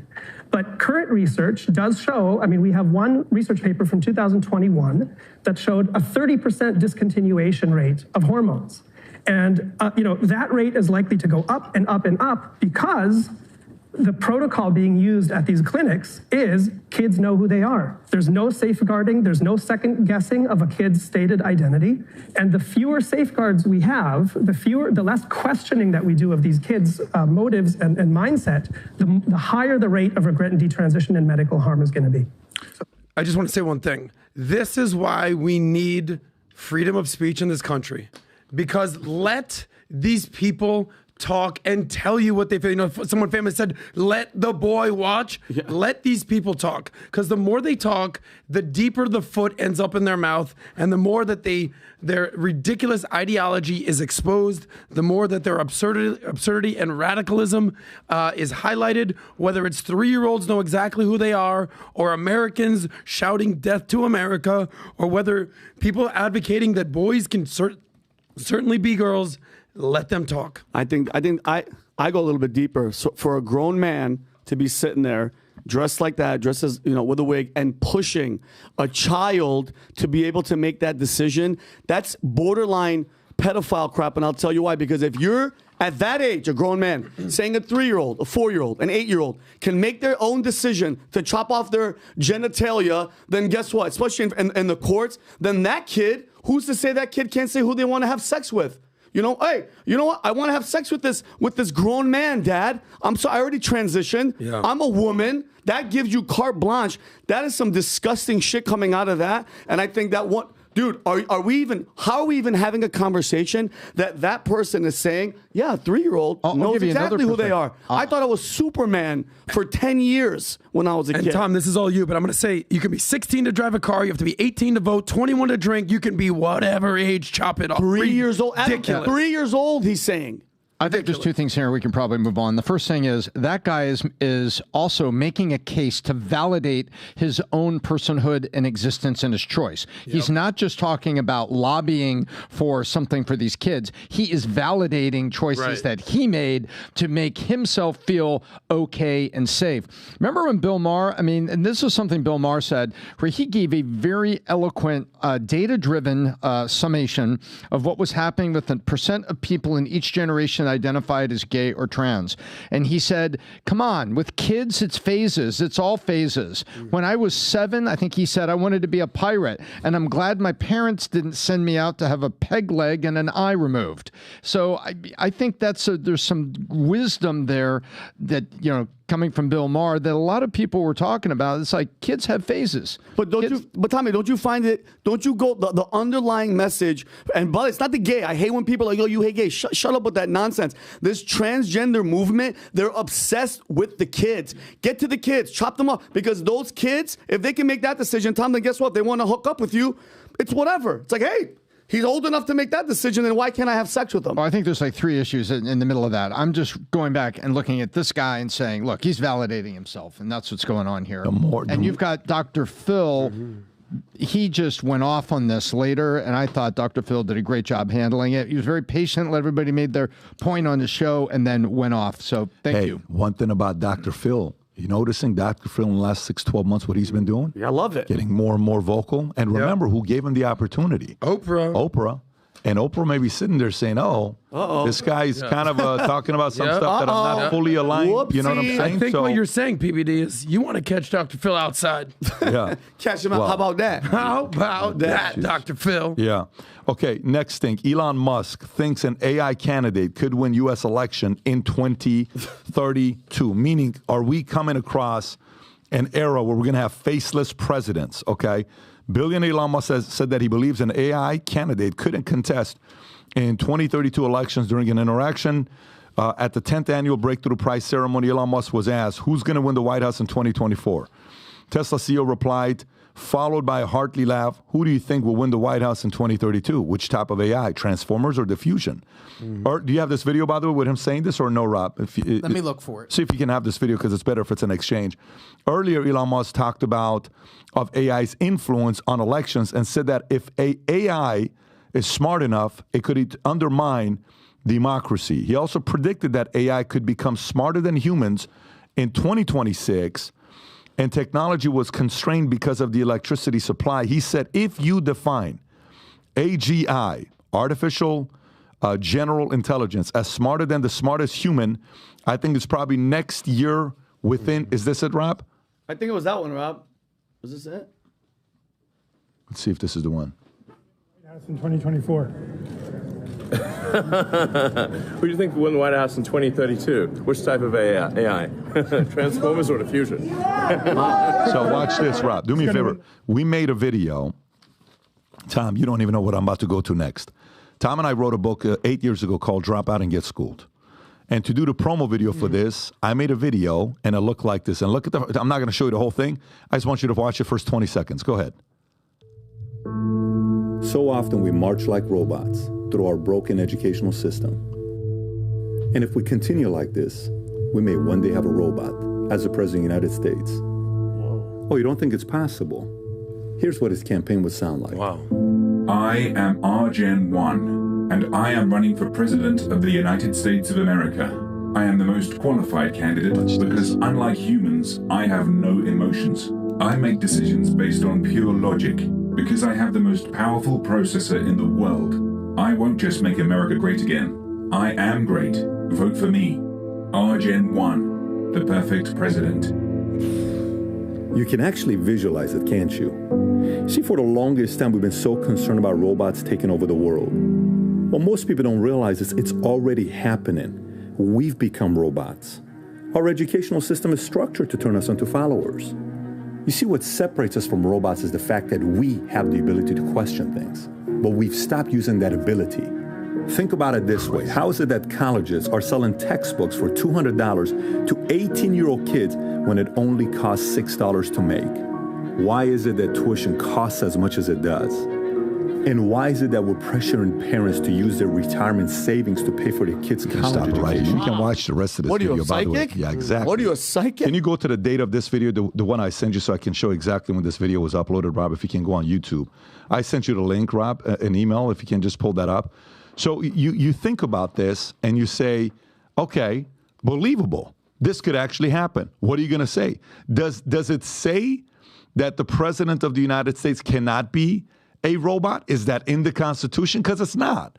Couldn't AI one day run? What if they campaign behind somebody? What if they campaign and they say, well, this person here wouldn't even be emotional. They're just going to make the decision based on whatever's the best possible outcome based on AI. Can you pull up that video? I want to see when we made that video. What's the exact date? 7 years ago. What is it? January 24th. Almost 7.5 years ago, 2017 was that video that came out, right? So it's not as if it's out of the it's not unbelievable realm of possibilities that could happen. Tom, what do you think? Do you think there's a likelihood that one day we're going to have an AI robot running for president? I think we're probably going to have, I believe in the path of cyborg, where you're going to have a human who is augmented with AI. And I think that individual, it'll be defined as an individual, and I think we'll see it. But here's my thing, because I had an idea, not similar to that, but just with this whole party thing, which I don't believe in. There's no Democrat, Republican. They're all on the same team. It's like wrestling in front of our faces. They're like this, but backstage, they're all in cahoots, and they're all in dinners, and they all love each other. They all know each other. They vacation together. But why not have something? I mean, this is the split line.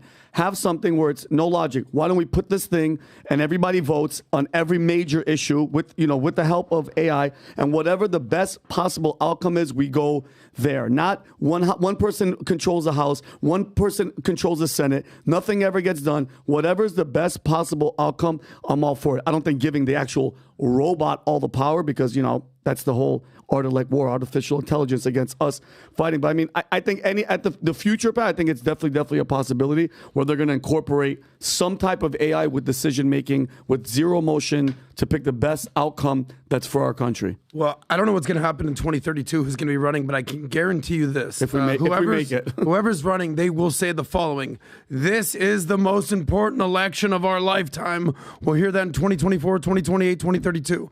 But the reality is now, Elon Musk, how many companies does he own? Tesla, PayPal, SpaceX, everything, this, that, Neuralink. But he actually started a company called XAI to compete with Sam Altman's company, OpenAI. I don't know if people know this, but actually Elon was a investor, co-founder of OpenAI, and he's very critical of Sam Altman, who was basically Tom removed from the board and then brought back on. It was Microsoft was making a play, Google was making a play. It was the most exciting 72 hours in AI. Yeah. So, but if you go to this article right here, it's actually a pretty interesting tweet by Elon regarding AI. If you scroll down, if you can find the tweet, he says the talent war for AI. Scroll down. Talent war for AI is the craziest talent war I've ever seen. And if you go to the title of the article, basically, OpenAI is trying to poach the top engineers from Tesla. We're seeing what's going on with Tesla. As breaking news of today, or this week, they cut 10% of their workforce. I think they have 140,000 employees across the world. That's 14,000 people that were cut overnight. AI's taking their job. So, yeah, exactly. So we're going to see what happens here, but it's not far-fetched that in 2032, we could see a Trump AI running against an Obama AI. Yeah. So we'll see what happens. And by the way, this kind of leads to the next story. I'll read two stories together, and this kind of goes with one of the New York Post stories you had, Rob. If you want to have that prepared, the one that Tom was pounding with us. Wanted to, if you can find that story, that'd be great. So watch what's going on here with this, folks. It's kind of crazy. So most people want to have sex with robots. New Robosexuality study reveals. This is from the Daily Star. Most people want to have sex with robots. New Robosexuality indicates a study examining attitudes towards sexual relations with robots, revealing unexpected predictors of interest. Research by Connor Leshner and Jessica Johnson found that individuals higher in hostile sexism and social dominance orientation are more likely to be interested in sexual encounters with robots, as indicated by their paper titled Technically in Love, Individual Differences Related to Sexual and Platonic Relationships with Robots. Analysis suggests that individuals with these attitudes may perceive robots as more trustworthy alternatives as objects to use, reflecting deeper social dynamics regarding gender relations and hierarchy.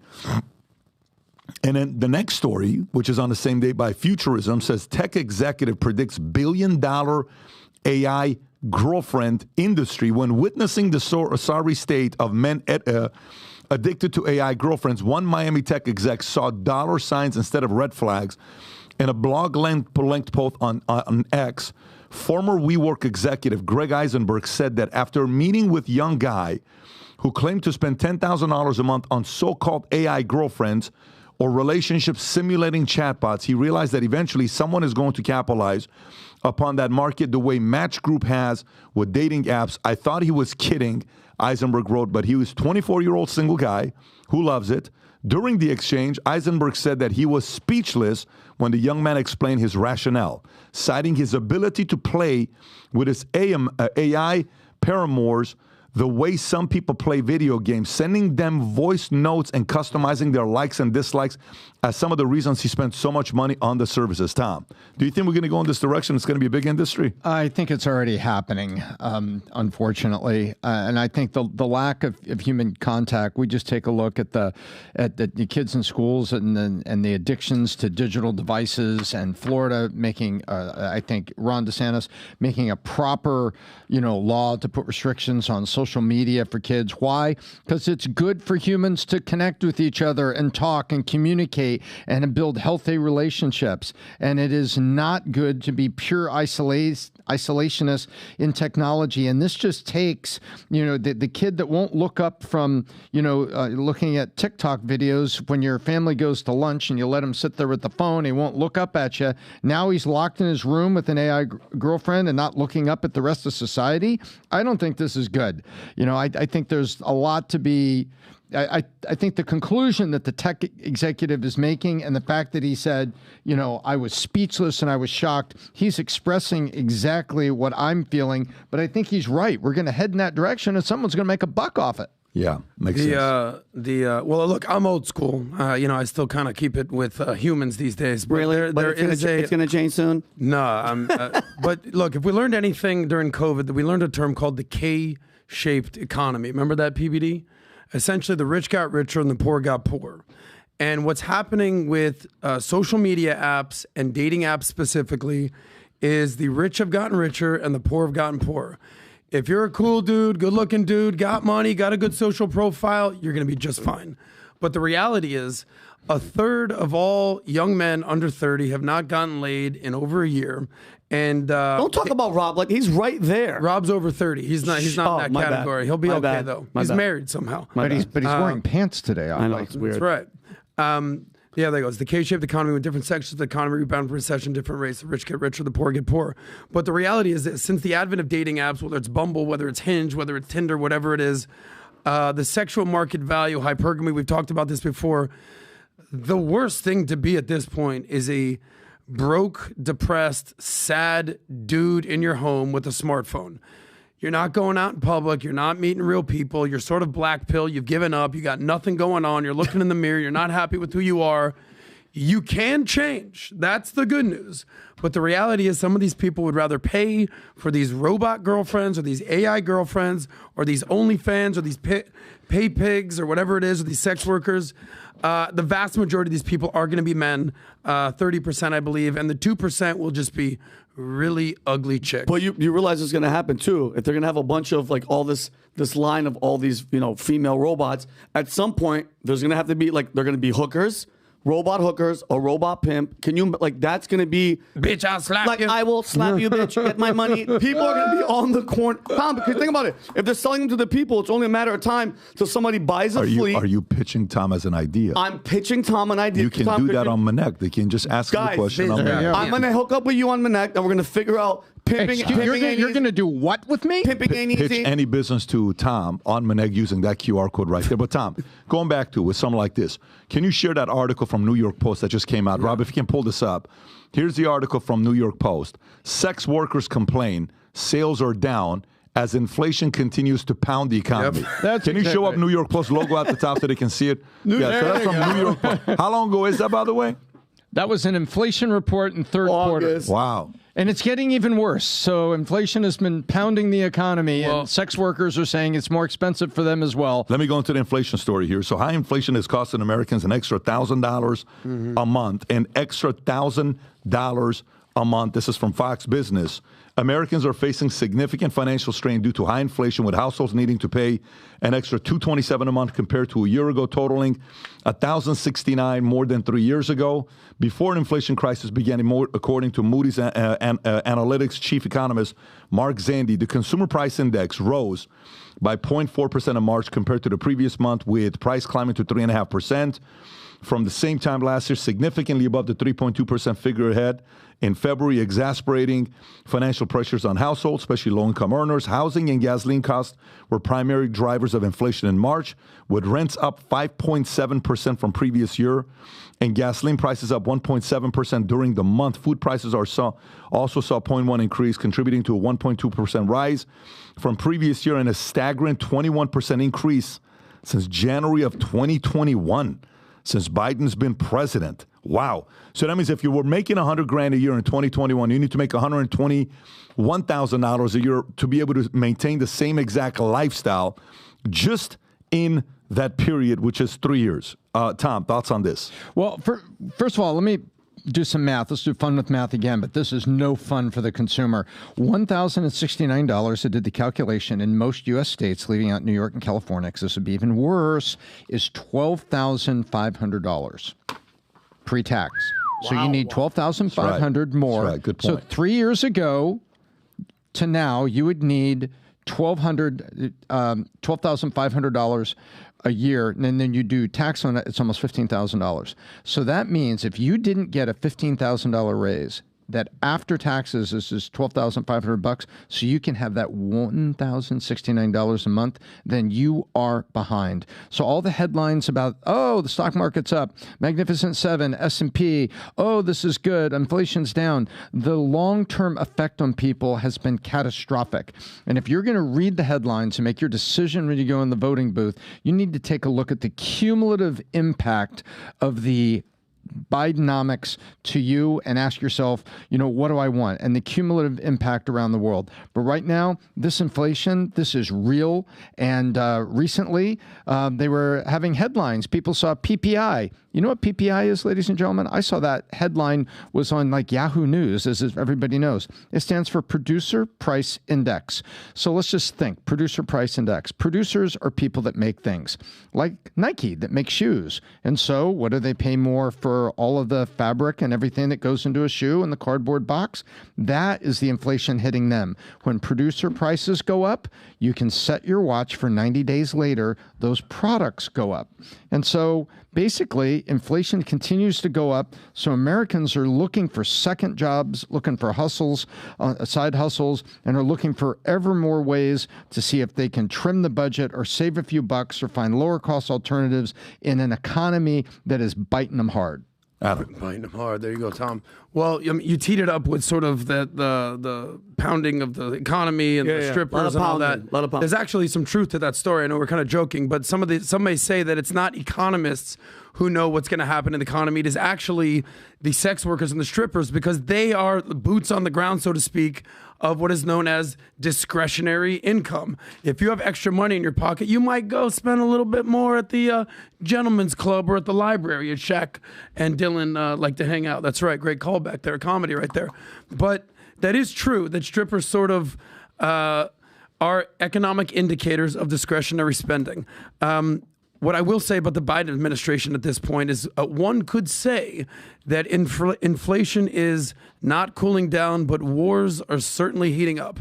But it's not just immune to what's going on in America. What are we going to see with this article? I'm actually curious. Yeah, well, if you look at the countries all around the world, the inflation is not just here in America. We know that that's sort of the obvious, but America actually has recovered pretty well based on the rest of the world here. Adam, what am I seeing with this article? Well, if Rob would scroll down, we'll probably see it. So here's some of the countries that are with the highest inflation at this point. Zimbabwe, I think it's like 500% ridiculous. Venezuela, Sudan, Turkey. But if you go down to the fuller list, you'll see where America stands in its place in the world. Rob, go up just a second so you can see what it is. Top 10 countries with the lowest inflation rates at this point. So America, if you believe the numbers, is sitting at 3.7%. Okay, compared to the rest of the world. Here's China, somehow not even at 0%. Can't believe the data that comes out of China. But yes, there's a lot of people that are feeling the price of inflation in America today. I feel like I just had a flashback to a week and a half ago. The cumulative inflation rate over the last 3 years is killing the American middle class. And you can look at it right now and say, is it good that inflation is down? Well, it's good that it's down, but it's not as low as it needs to be. And the cumulative effect over 3 years is pretty bad. And so that's what this article was talking about, Adam. You know, people, save that money. You need more money to save the money, and these poor people are now $1,100 a month, a freaking month, $15,000 a year before taxes, worse off than they were, 3 years ago. That's pretty harsh. So it's good to look out there and say, wow, you know what? The inflation rate is down when I'm eating ramen noodles, and I've got major U.S. companies suggesting I have cereal for freaking dinner. Well, here's the question, I guess, and this is genuine. Did we talk about my tweet at Mark Cuban or no? I don't think we have, right? Because it just happened. Can you pull up Twitter and go to the tweet from Mark Cuban? I loved this tweet. Can you go up? Bill Ackman says, go a little lower, Rob, because this kind of goes with what you're talking about here. Go a little lower. I think you'll see when it comes up to Mark Cuban, it should be somewhere around here. Maybe you crossed it, Rob. Maybe you did not. I don't know. Is it right there? Is it Mark Cuban? Yeah. So first go to his tweet, okay, and let me read. Oh, it's been, okay, there it is. So Bill Ackman says, show the whole thing so I can read. Oh, it's fine. It's fine the way it is. Student loan forgiveness sounds great for borrowers overburdened with high interest rate debt that they cannot repay. The problem is that the subsidy appears to be principally to more affluent families at the cost of burdening those who didn't attend college or whose parents saved send their kids to schools. It should be illegal for a president to buy votes by transferring funds from certain citizens to others he believes are more likely to support him in an election. He's 100% right. Now look at what Mark Cuban says. Like Trump has used tax cuts for folks like you and me, Mark Cuban. Then here's my response to him. Really? Under Biden, the rich got rich and the poor got poor. The wealth of the top 1%, you, just hit a record $44 trillion. His policies have been great for billionaires like you. That's Biden. Trump's policies help both billionaires like you and middle America. If anyone knows this, it's you. So there's a difference between you're talking about inflation isn't as bad as some people think it is. You know who's feeling it? Middle America is getting destroyed in America today due to pathetic policies that we have. So if you can sit there, I think it was 2 months ago when he started talking about the fact that Biden needs to talk about how great the economy is and how great the economy is. If this was Trump, he would be off and the moment you started saying that, it looks like Biden's economy took a hit. Can you show what the market has done in the last week or 2 weeks? Just go to S&P 500 the last 2 weeks. S&P 500 the last 2 weeks. What happened, Tom? I want to point out that the nice Mr. Cuban, you are correct. The rich got richer. You pay taxes this year.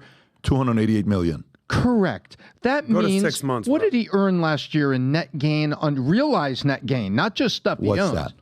Over $1 billion. Okay. To pay 28%. So the rich did get richer. And this guy is talking about this while he easily and conveniently pays over $250 million in taxes. Right. Go to Dow, Rob, just to see what happened with Dow. Well, the Dow was, I think it was at 39, 539. Yeah. It was about to hit 40,000. It was about to be the biggest thing ever. 1 month. Now it's at close to 37, 38. It hit 39.8, and it's now at 37.38. Which is great. Yeah, in the last 2 weeks. It's gone down. It's been rough. But the reason why it's rough is it's because they can't move that number with inflation.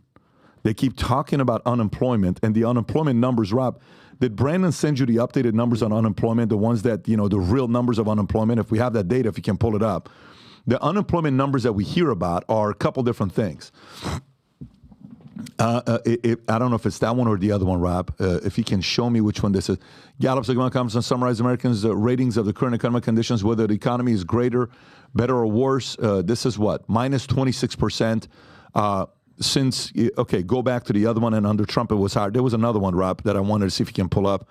This is how would you rate it coming? No, there's one that talks about what the real unemployment was. It's what I wanted Brandon to pull up. I don't know if he got it or not, the data. But the point is, we can sit there and talk about unemployment. It's a lot of they don't calculate people that don't want to go back into the workforce, and they calculate if a person has 3 jobs, they calculate it as 3 different people having a job. It's not 3 different people having a job. It's one person has 2 or 3 jobs. So people are desperately having to work multiple jobs to make ends meet today. And you know who feels that? Middle America does. You know who doesn't feel that? People that are doing okay financially. So the policies are finally hitting the people that are feeling it, and they're making noise. By the way, earlier, we asked the questions of who this Iran-Israel war is going to impact the most. Gas prices. Yep. If it goes to 5, again. If it goes to 6, again. If it hits the 7, 8, 9, 10 number over the next few months, you already know what's going to be happening if that takes place. And by the way, this is happening. Tom, how much oil are we right now going through right now in the States? How much oil are we personally producing right now, being self-sustaining? Like, I don't know the Biden took exact amount. page out of Trump's playbook.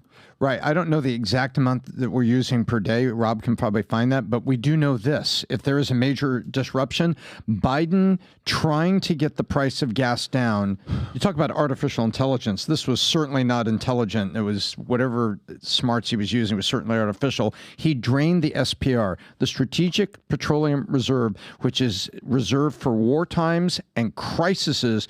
So America's got energy at the time of crisis. And Biden flooded the market with it to put excess supply out there to bring the price of gas down for the sake of presidential approval ratings. Yes, that's what he did. And right now, what we're using per day, 20 million barrels, and we don't have a strategic petroleum reserve. So worldwide supplies get disrupted, or our own production gets impacted, Pat. Guess what happens to the price of a gallon of gas? It will hit $5 in less than a week. Because we're already in the 4s. We're already in the low 4s. So let me read this. Oil prices are set to rise as market braces for Israel's response to Iran's missile and drone barrage. This is a CNBC story. U.S. crude oil futures were slightly lower Sunday as traders breathed a sigh of relief after Israel fended off a large-scale air assault in Iran. And U.S. emphasized it wants to avoid wider war. The West Texas Intermediate contracts for May lost 34 cents to 85.32 a barrel. Are you kidding me? Wow. That number used to be break even at 65. Now at 85, they're losing 34 cents. As trading began Sunday evening, June Brent futures eased slided to $90.18 a barrel.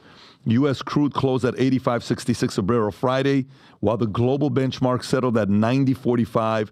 Futures began the year around 71 earlier this year. Now they're at that number. Wow, that's pretty wild. So guess what, Middle America? Brace for impact. High gas prices are around the corner for you. Adam. Well, look, gas prices are obviously a major part of people's expenses when it comes to their car. I always say there's the big 3 expenses that you have: your housing, your transportation, your food and beverage. But back to the larger conversation we're having about the economy, this is on multiple people. It's on, obviously, the administration, the president, Biden administration, and Treasury Secretary Janet Yellen. Some of this is on Jerome Powell. We've said that he's done a pretty good job, but I'm a fan of personal responsibility and personal finance. At what point is it up to the person to make better decisions with their life?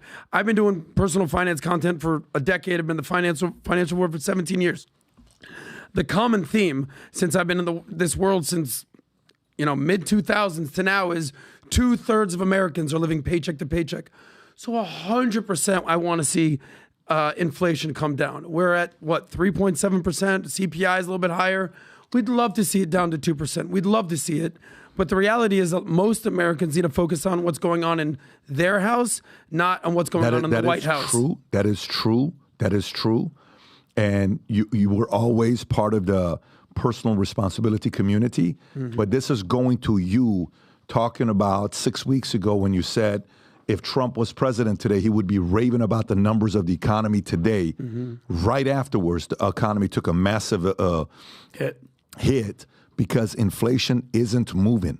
And a lot of people, like right now, most of the Minnect I'm getting, or the consulting calls that we're doing, the mastermind calls that we're doing, most of the guys are talking about, Pat, I've been in transportation. I experienced 70% dip. I've been in a mortgage business. I experienced 80% dip. When is this thing going to turn around with interest rates? What's going to happen? Okay? And even in the market right now, I made an offer on a building.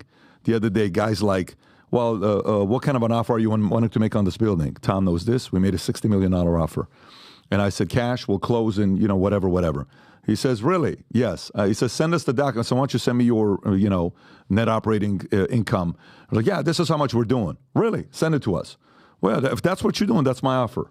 Well, first show me you got the cash. I send him the cash. Then he sends me back and he says, well, our net operating income was what, 40% less than what he quoted us. That was the first conversation. Yeah, then the follow-up. We got even lower and lower. Anyways, 40% less than what he quoted us. But you know why he was interested in talking to us? Tell me why do you think? Because anybody else that wants to make an offer at a number like that, guess what they're looking at? They're looking at interest rates. And who the hell wants to go get a $60 million loan right now at 8%, 7%, and the down payment 40%, 35%? It's a very different economy. So middle America's feeling it. Yes, it doesn't necessarily affect the people that made better choices because they have cash. But a lot of people right now are feeling the hit that's going on. And it's mainly the people that you and I don't want to be going through challenging times. Middle. We want middle, and middle is feeling it. Tom. Exactly right. I mean, and you say, Rob, do you have the quick chart on oil? And Pat, take a look at this. This is what we're talking about. This is basically exactly. You could take and go back 1 year. Make it 1 year. Yeah, you see that? We're creeping back up to the peak that we had. And so when we drain the SPR, so you can look at the price of a barrel of oil and go to what Pat said earlier here in the podcast, and that is a forecast of where inflation is going to go, because all the things he talked about, from getting a plane ticket to go see your mom to the shipping costs of the truck that just dropped off all that stuff with Amazon Prime. And that's where it's going. And uncertainty in the Middle East, there was a sigh of relief that it didn't break into wide open conflict, but the price of oil is going back up. We had this peak was like at 93, and we're already into the high to mid 80s right now. What are we down today? Like 85? Yeah, right in the middle. 85, right in the middle. I'm going to send this to you, Rob. If you can go to average gas prices in America today and go to that AAA website I just sent you, you'll see the one I just sent you. Just if you can type that in, average gas prices as of right now, as of 4/16, which is right now, is $3.64 nationwide, okay? So that's today, right now. However, if you can go a little lower, Rob, you'll see the red at the top. Zoom in a little bit on the map at the top. The red is people that are between $3.907 to $5.45. Look at West Coast. Now, West Coast is getting crushed. Look at Texas. There's look always at close to Texas. California. And then look at the pink where we are. But now go a little lower, Rob. It'll show you the national average. Click on regular. Can you go to the regular? Just press on that arrow. Do it again. Okay, perfect. That's from regular. We're not even talking premium. Like right now, premium is $5.82 in California, guys. Damn. Diesel is $5.44 and regular is $5.46.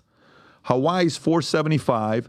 You got Washington, Nevada, Oregon, Alaska, Arizona, Illinois, Utah, Idaho, District of Columbia. Go all the way down. Let's see who's got the lowest. Go all the way down. Colorado, 3. Mississippi, Louisiana, Arkansas, Oklahoma, Texas, 320. You wonder why people are moving to those states? You know what kind of growth right now Texas is getting with people that are moving there? Let's see what Florida's at, by the way. I think Florida's at 390, 370. Go a little higher. Florida right there, 351. New York is also 350, which is not bad. California is, guys, by the way, New York against California. Look at what New York is right there, 353. Go look where California is at right now. $5.47. $2 more of tax. Of local tax, bro. It's tax that he's charging the people. Think about this. $2 more because he just chooses to do it. Any kind of creative gas tax. Can you type in California gas tax? But the point, the moral of the story here is this.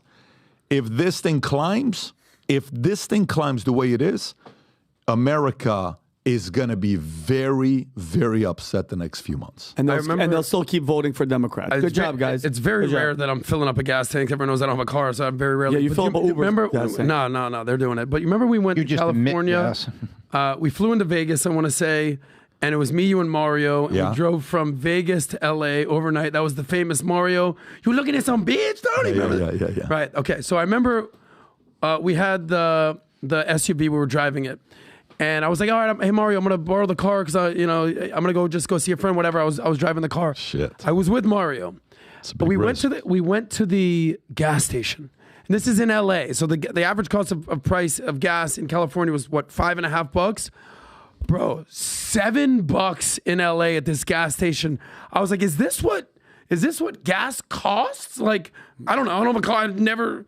He goes, no, that's just here in LA. I was shell shocked. How people survive in LA with these prices. Ridiculous. So again, if these numbers on inflation doesn't improve, and this war with Iran and Israel continues, and a NATO mess continues, and a division in America with Muslims, Christians, Jews, the riots, the protesting, the stabbing. By the way, one of the articles wrote the fact that the guy that stabbed him was due to the comments the bishop made on PBD podcast about his prophet. That's the comments. So imagine if more of that starts happening, and it starts happening in the States. Do you know how America's going to feel about it? They're going to be like, listen, man, pump the brakes. You're allowing all these. Did you see what Johnson yesterday announced, that they're preventing illegal immigrants, that they let him to getting an ID to be able to vote? You see all that stuff that they're talking about? With Trump standing right behind him? I don't know if you guys saw that or not. If this continues, it's going to be a little bit tough for the guy that's currently in office. I want to go to the next story. U.S. high schoolers want financial education, but many schools don't offer it, survey says. This is a Fox Business story. So here we go. Let me see what page this was on. U.S. high schoolers. U.S. high schoolers want financial education, but many schools don't offer it, survey says. 85% of U.S. high school students express interest in learning about financial topics in school, yet many lack access to such courses. Only 34% of adults passing a basic financial literacy quiz. Are you kidding me? 34% of adults passed it. According to Intuit's financial education survey, financial terms like stocks, bonds, 401k, retirement, and taxes remains misunderstood by many students, with 53% unable to grasp stocks and bonds, 45% confused about 401k and retirement, and 20% struggling with taxes. Despite the interest in financial education, only 19% of students turn to social media for financial information, raising concerns about the accuracy of the advice they receive. Intuit's offer a free financial education. So here we go. So U.S. high schoolers want financial education, they're not getting it, and our lack of education in America being where it's at today. Adam, thoughts on this? I am so thankful that I ended up in the financial services world, because we all know I was a jack of all trades. I was a nightlife guy. I was a stand-up comedian. I was doing this. I was doing that. And I found myself in the financial services world. First year of my career, I made $5,000. Second year, after busting my ass, I made $100,000, and I've never looked back. And I'm very grateful for being in this business. I know you've been in the insurance business since 9/11. It's been a blessing to be in this world.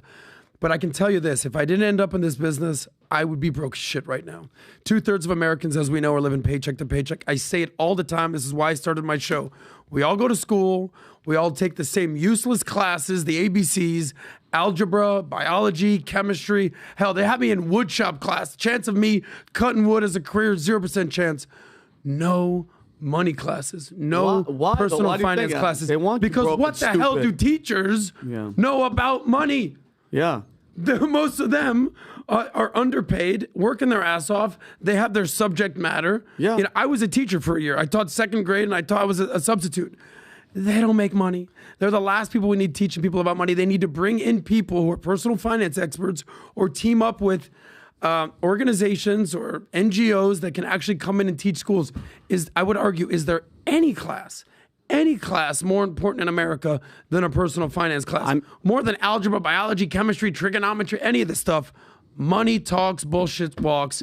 Save that money. Bro, 90% of the stuff in high school, complete useless. I dissected a frog, and like, when the hell am I ever gonna need to do? Like, you know what I mean? When the hell is that going to happen? We're like, hey, guys, is that frog dying? I got this. Instead of dissecting a frog, how about we dissect the budget? No shit. And understand. But Adam, a great point. This goes to it. They want you dumb in school, and they don't want you knowing shit about money. It's right in your face. The kids are like, no, we want to learn about the stock market. That's a great sign, though. Tom. I think it's also interesting that the 19% of students said they turned to social media because the other 81% were concerned about the accuracy of the advice they get on social media. yet they're getting fashion advice, sex advice, and all other advice. Transition on social advice, media. yeah. Transition advice. But you know what? Somebody's got to step up with solutions like this. And you know what? We're gonna take a look. So if you're gonna be interested in what I'm about to say, put something in the comments. We're gonna do some research here over the course of summer. Value Team, we're gonna do some research, and we may put together a webinar for parents and students together, like around back to school time, something like that. We're gonna research it and take a look. Indicate in the comments, how old are you? What would you be interested in learning about? And we'll collect that all together and maybe see if we could do something to kind of contribute to the education here. We'll see. I'll give one more thing. Let me give a shout out to Minnect. I would say 80% of the people that I speak with on Minnect, it's money conversations, helping them get clarity on their career, on their money, on their budget.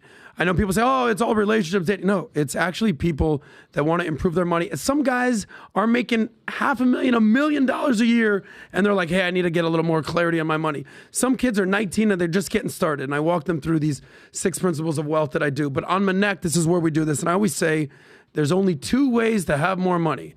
You can make more or you can spend less, and we got to do both. So, The problem with online is there's fake gurus. There's people trying to sell you Bitcoin or shitcoin. You don't know who to trust. They need to trust, and they need to have education. Let's go to the next story. Vinny, this one's for you, buddy, if you're ready. Can't wait. Ready? Yeah. French First Lady Brigitte Macron sues conspiracy theorists who claim she was born a man. By the way, just the fact that you're suing that's a little bit concerning for someone. You're a first lady and you're suing somebody saying you were born a man. Anyways, here we go. Macron has taken legal action against conspiracy theorists alleging she was born a man. With the trial scheduled for June in Paris court, Macron faces claims that she was originally named Jean-Michel Thrognot and transitioned to a woman in the 1980s, igniting controversy across France's complosphere. Macron's lawyer, Jean Inoki, emphasized the urgency of the trial, stating in recent weeks, particularly internationally, via Trumpist influencer Candace Owens, I felt that the harm to my client would increasingly day by day. The rumors gained traction after American commentator Candace Owens echoed them, prompting Macron vehemently deny these allegations. President Macron condemned the rumors as false and fabricated, expressing frustration over the impact of such misinformation on their personal lives. Vinny, what do you know about the story? Well, first of all, not to go back, but Tom, what were you going to say? I think it's amazing that she's got the balls to sue the media.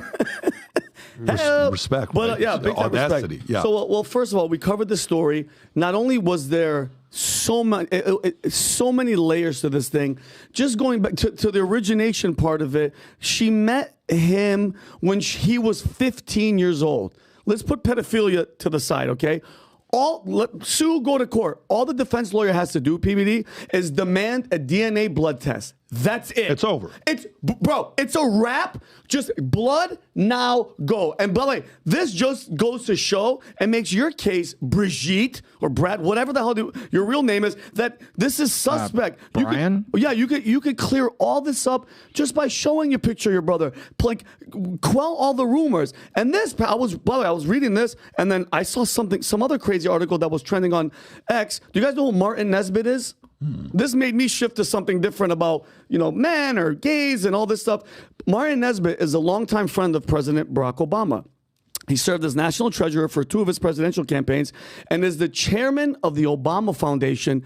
And you know what's crazy? He looks exactly like Barack and Michelle Obama's older daughter, Malaya. Can you guys show that? Who recently, by the way, look at... She just recently dropped her last name and only goes by her middle name now, which is Malia Ann. And his wife, Anita. Who dropped her last name? The oldest one in the middle, top middle. She dropped her last name now. She dropped her last name. Wait, are you sure about that? Google it right now. I want you guys to. By the way, what's her first name? Malia. Malia Ann. Obama dropped her last name? She dropped her last name. Let's see what the first article is.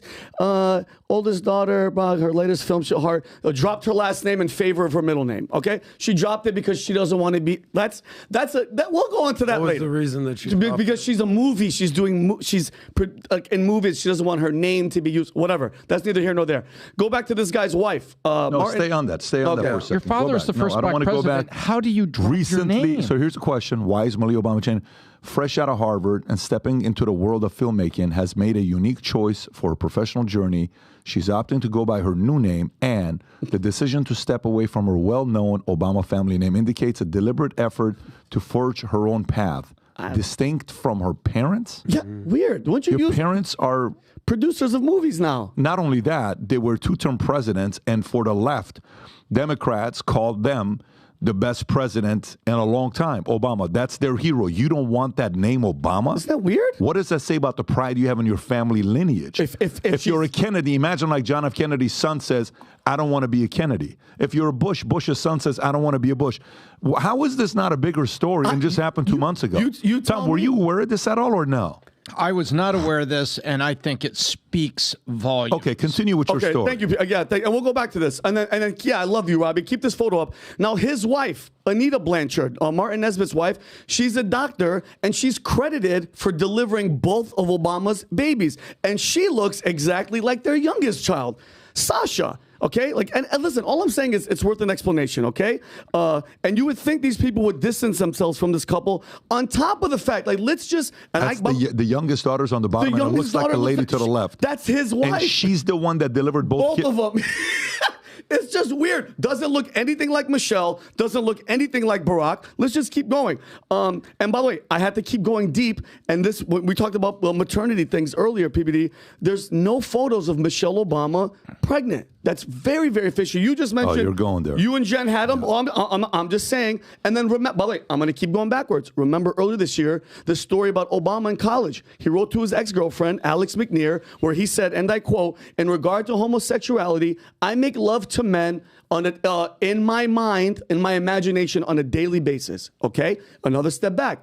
Tucker Carlson interviewed Larry Sinclair. Remember, that imagination turned into reality because remember his testimony. He said Barack and him were running around Chicago back in the day doing crack cocaine in the back of a limo and making stops at the Comfort Inn to have sex. And Sinclair passed the lie detector test and he signed an affidavit. It's just very, very weird that all these things are happening. This story just came up on my feed 2 or 3 times, and they're talking about these guys. So going back to the, Brigitte, man, woman, whatever the case is, there's so many secrets and so many things happening. All you have to do to shut everybody up, have a DNA test, and stop all the rumors because they Tom, keep where are you at with this? Where's your over-under with the chances of, Rob, have you ran a poll yet or no?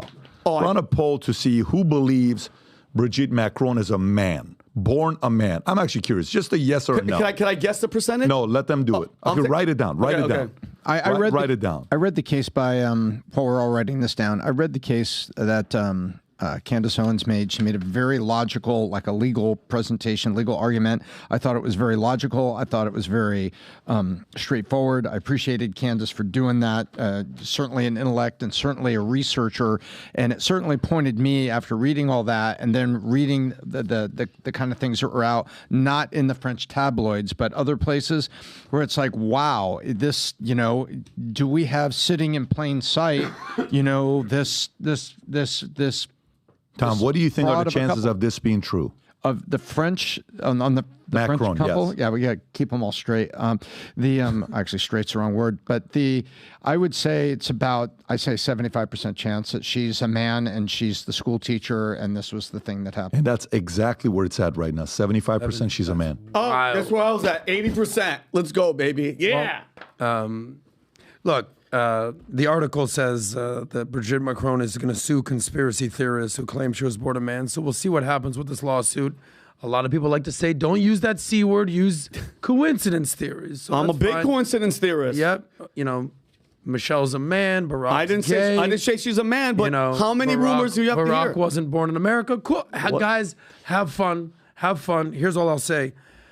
Candace, to our friend Candace, because she was mentioned in this article twice. I distinctly remember Candace saying, I'm going to put my entire career on the line to say that she's a man. So Candace, I genuinely, for your career, I hope you're right. But is there going to be some lawsuits pending? What is actually going to happen if it's proven that she's a woman.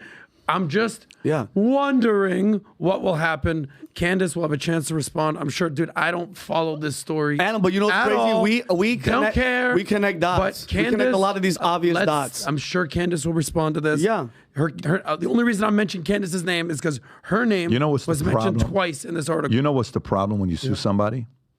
When you sue somebody. Yep. You know what's the one thing both sides can ask for? Discovery, baby. Discovery. And you know what the problem with the discovery is? Watch how quickly this will settle and fizzle out.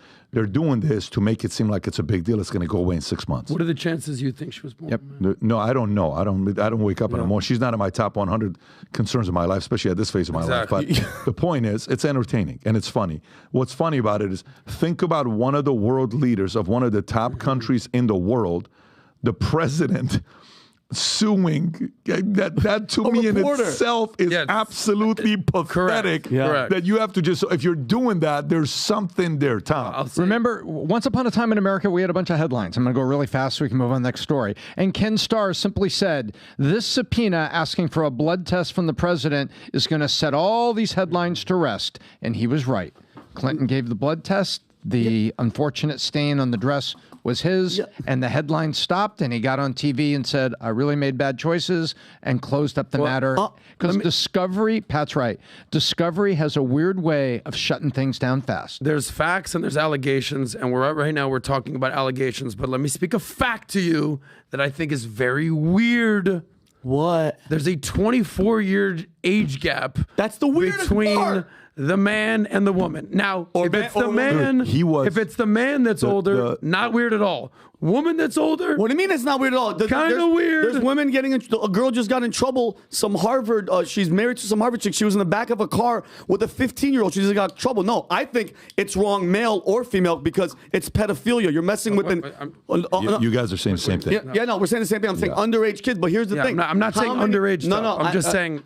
I'm saying, the time they were married, he was 30. Here's what I'm saying, though. How many of these instances, of these coincidences from Bill Clinton to the kid that they're saying, the kid from, Arkansas, that's saying that he's his father that looks exactly like him, to Michelle, I'm not the man thing, just Barack Obama being gay, are none of them true? We're just out there and they're all BS. Thank God, with all these coincident theories, we have our friend Vinny Jones here on the podcast. Well, listen, I'm just saying the frogs are gay. I'm just saying the world. And Vinny knows everyone's a man. The world isn't as perfect as you think it is. Because guess what, Adam? There's evil. There's liars. And when they're in control of the social. By the way, who does that look like?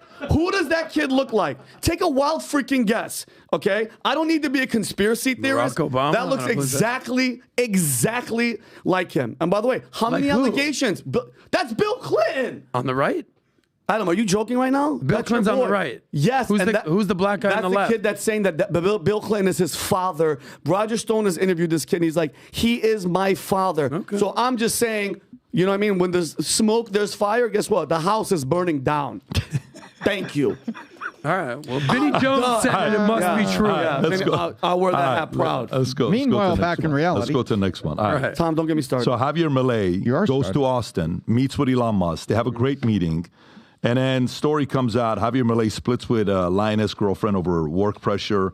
Milei, Argentina's right-wing president, announced, this is a Telegraph story, by the way, so they have to put that right-wing in there, announced the end of his relationship with the actress-comedian Fatima Flores due to conflicting work schedule. If you saw him making out with a girl on TV, this was the lady. He expressed pride in Flores' professional success, stating, as a result of the overwhelming professional success that Fatima, of whom I'm extremely proud of, is experiencing, she has received numerous job offers to work both in the United States and in Europe. The couple, who began dating in July the previous year, cited their demanding careers as a reason for parting ways. While expressing mutual admiration and respect, Milei emphasized their decision to maintain a friendship despite their love for each other, saying, "This is why we decided to end our relationship and maintain a bond of friendship, given how much we feel for each other and how much we love, respect, and admire each other." Adam. Well, shout out to Javier Milei. If he ever sees this clip, we're fans of what you're doing economically in Argentina. I mean, Argentina was sort of the Paris of South America. The Eva Peróns came in and showed up, And that's been a country that's been reeling economically, inflation-wise. And he's come in, and Vinny, what does he always say? Afuera. He's cutting Señorita, things. He's putting afuera. things. He's cutting things out of the government. He's cutting things out of regulation.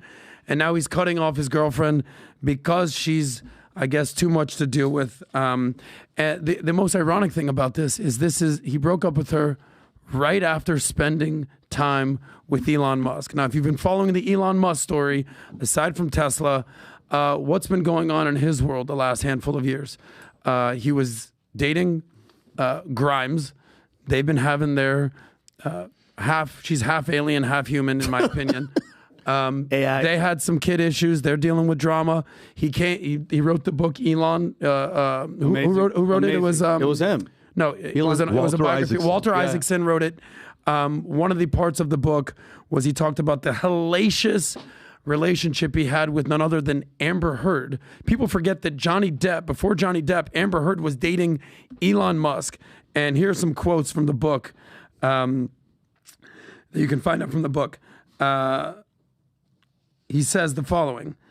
Elon Musk's new biography and his relationship with Amber Heard called hellacious. After suffering depression, giddiness, and manic energy, she took him to a dark vortex that produced a deep-seated pain that lingers to this day. So Amber Heard has not only done hellacious things with Elon Musk, it was obviously we saw what happened with Johnny Depp. I don't know what was happening with Javier Milei and his girlfriend, but believe me, if he's sitting spending time with Elon Musk and he's having relationship issues, the bottom line is Elon Musk said, cut that chick off. And that's what happened.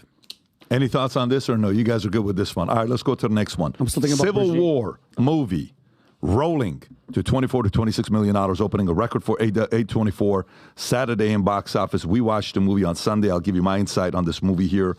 The anticipated movie. Everybody thought this thing was going to be like Leave the World Behind, Obama, all this stuff. Civil War achieves a record-breaking opening, $25.7 million, driven by 22% liberal, 19% Democratic attendees, with minorities including Republicans 6%, evangelical Christians 6%, political conservatives 5%. How the hell do they know these numbers, by the way? Overperforming markets include LA, San Francisco, DC, Phoenix, Austin, San Diego, Denver, with smaller region markets such as El Paso, Waco, Oklahoma City, Albuquerque, Charlottesville, also contributing to the success, particularly in red states regions, South, Southwest. The film's success surpasses previous political thrillers, beating opening of Zero Dark 30, 24.4, World Trade Center, 18.7 million, The Siege, 13.9, and contributions from PLF, IMAX showings accounted for 16.5% of overall, opening weekend revenue. We watched the movie. At the end of the movie, when we're out, we're not giving spoilers, PBD. I'm going to go to the images. Bless you, PBD. Yeah, he's going to pull up images so we see what's going on in the movie here. I'm the only one that didn't see the movie, right? So I have no clue what it's about. Okay, so I want to hear what it is. We'll comment on it. Yeah. Go ahead. So when you watch the movie, what you thought, like if you watched the movie with Barack Obama, the one that he did, executive producer, Leave the World Behind. Yeah. That movie, between the two, they're not even the same league. That was disturbing. Yes. It was uncomfortable to watch. Your body felt it. It was immediate impact. Certain visuals stayed with you. The ship, the train, the white Teslas. It was just crazy. Very, very visually. Yeah. Not even on the same league. Leave the World Behind over, the Civil War. The movie was super slow. Couple scenes that they made in it. You could tell they depicted military as the right, and they depicted military and conservatives as racist, and they depicted the liberal journalist press as the saviors of the country, and they had a moment where they're hanging out, like almost like a place where they're smoking pot and just chilling and, laughing and getting hammered and, doing a bunch of things. The movie at the end of the different scenes that we have, I mean, there was a whole exchange in one place. Where are you from? I'm from Florida. What part of Florida? Central Florida. Who are you guys? We're writers for Reuters. What kind of American are you? Central American, South American. The guy said Florida. Florida Central. Then he asked the young girl. She says, Missouri. Where are you from? Colorado. Where are you from? Hong Kong. He kills the guy from Hong Kong. Okay? Yeah, when he said China. Meaning because the military China Republican kills the guy from Hong Kong, kills him. Then he kills the other guy right in front of him. Saying, boom. Then the guy comes. It's a lot of weird things that the movie was about. I'll give you my score at the end. But Vinny, what was it for you? You want me to give the score? Or you want me to No, wait? the score we'll say at the end. Well, just opening from the beginning, it's these people. Like, first of all, they're following these photographers, but it's like there's no news channel, there's no nothing. Who the hell who are you documenting? Like, people are shooting and shit, and then you just see this girl come in with a camera, and it's like, bro, get the hell out of there. People are shooting. But some interesting stuff they mentioned right off the rip was the Texas and Cali broke off. They were their own country, so to speak, their own flags. They said something about the Fertile Alliance, and then they said something about the insurrection, and then they disbanded the president, disbanded the FBI. These are all just, subtle, subliminal things that kept putting out there. And there's one part of it where they say out loud, this is the first, like, we couldn't believe it. The president of the United States, would you think that they're basically talking about Trump, used airstrikes on his own land, on his own people. Canadian money is more in the Civil War. I don't know if you caught that. And then there was an Antifa massacre where the president killed all these Antifas. And it was just very, very weird. But you got the message, like you stated, the military was racist and they hated. And even when the actor in the movie said China, he said it like this, China. He said it just like Trump, and I caught onto it. I'll give my score after. The movie Civil War, it refers to the backdrop. The backdrop of this thing was Civil War. Everything everybody else has just said here, I completely agree with. It's just really like a love story about how war journalists on the backdrop of a civil war are we have to get the information to people. Meanwhile, all the communication systems are down, so I don't know how all these pictures that were in their cameras were actually getting anywhere. But that's what I mean. You could change the name of this movie to Reuters, a love story, or Reuters, Passion for the Art. That's what you call it. Reuters, Passion for the Art. Change the name of it and then watch it and go, oh, I get that. This is all about those Reuters photographers on the backdrop of a war and the country falling apart and how they were desperate to get the images out to everything. And then in the middle of it, that was Hollywood propaganda against all the elements that have already been discussed. And I'm the only one that didn't see it. I was at you Sunday. You saved time and money. I was at the Save that money. I was at the Special Olympics on Sunday. By the way, thank you. You're welcome, Tom. But was it sort of set in the futures, the dystopian futures? And when I think of the Civil War, I'm thinking, 1861, Lincoln, Gettysburg. This is not 100 years out. No, really. Adam, what comments you got about the movie that you haven't seen? Tell us. I haven't seen the movie. Okay, so you're asking a question. Got it. I text at the end and I ask score. Okay, and I say, Tom and Vinny text each other what your scores of the movie. And I said, let's text each other on 3. I said 1, 2, 3.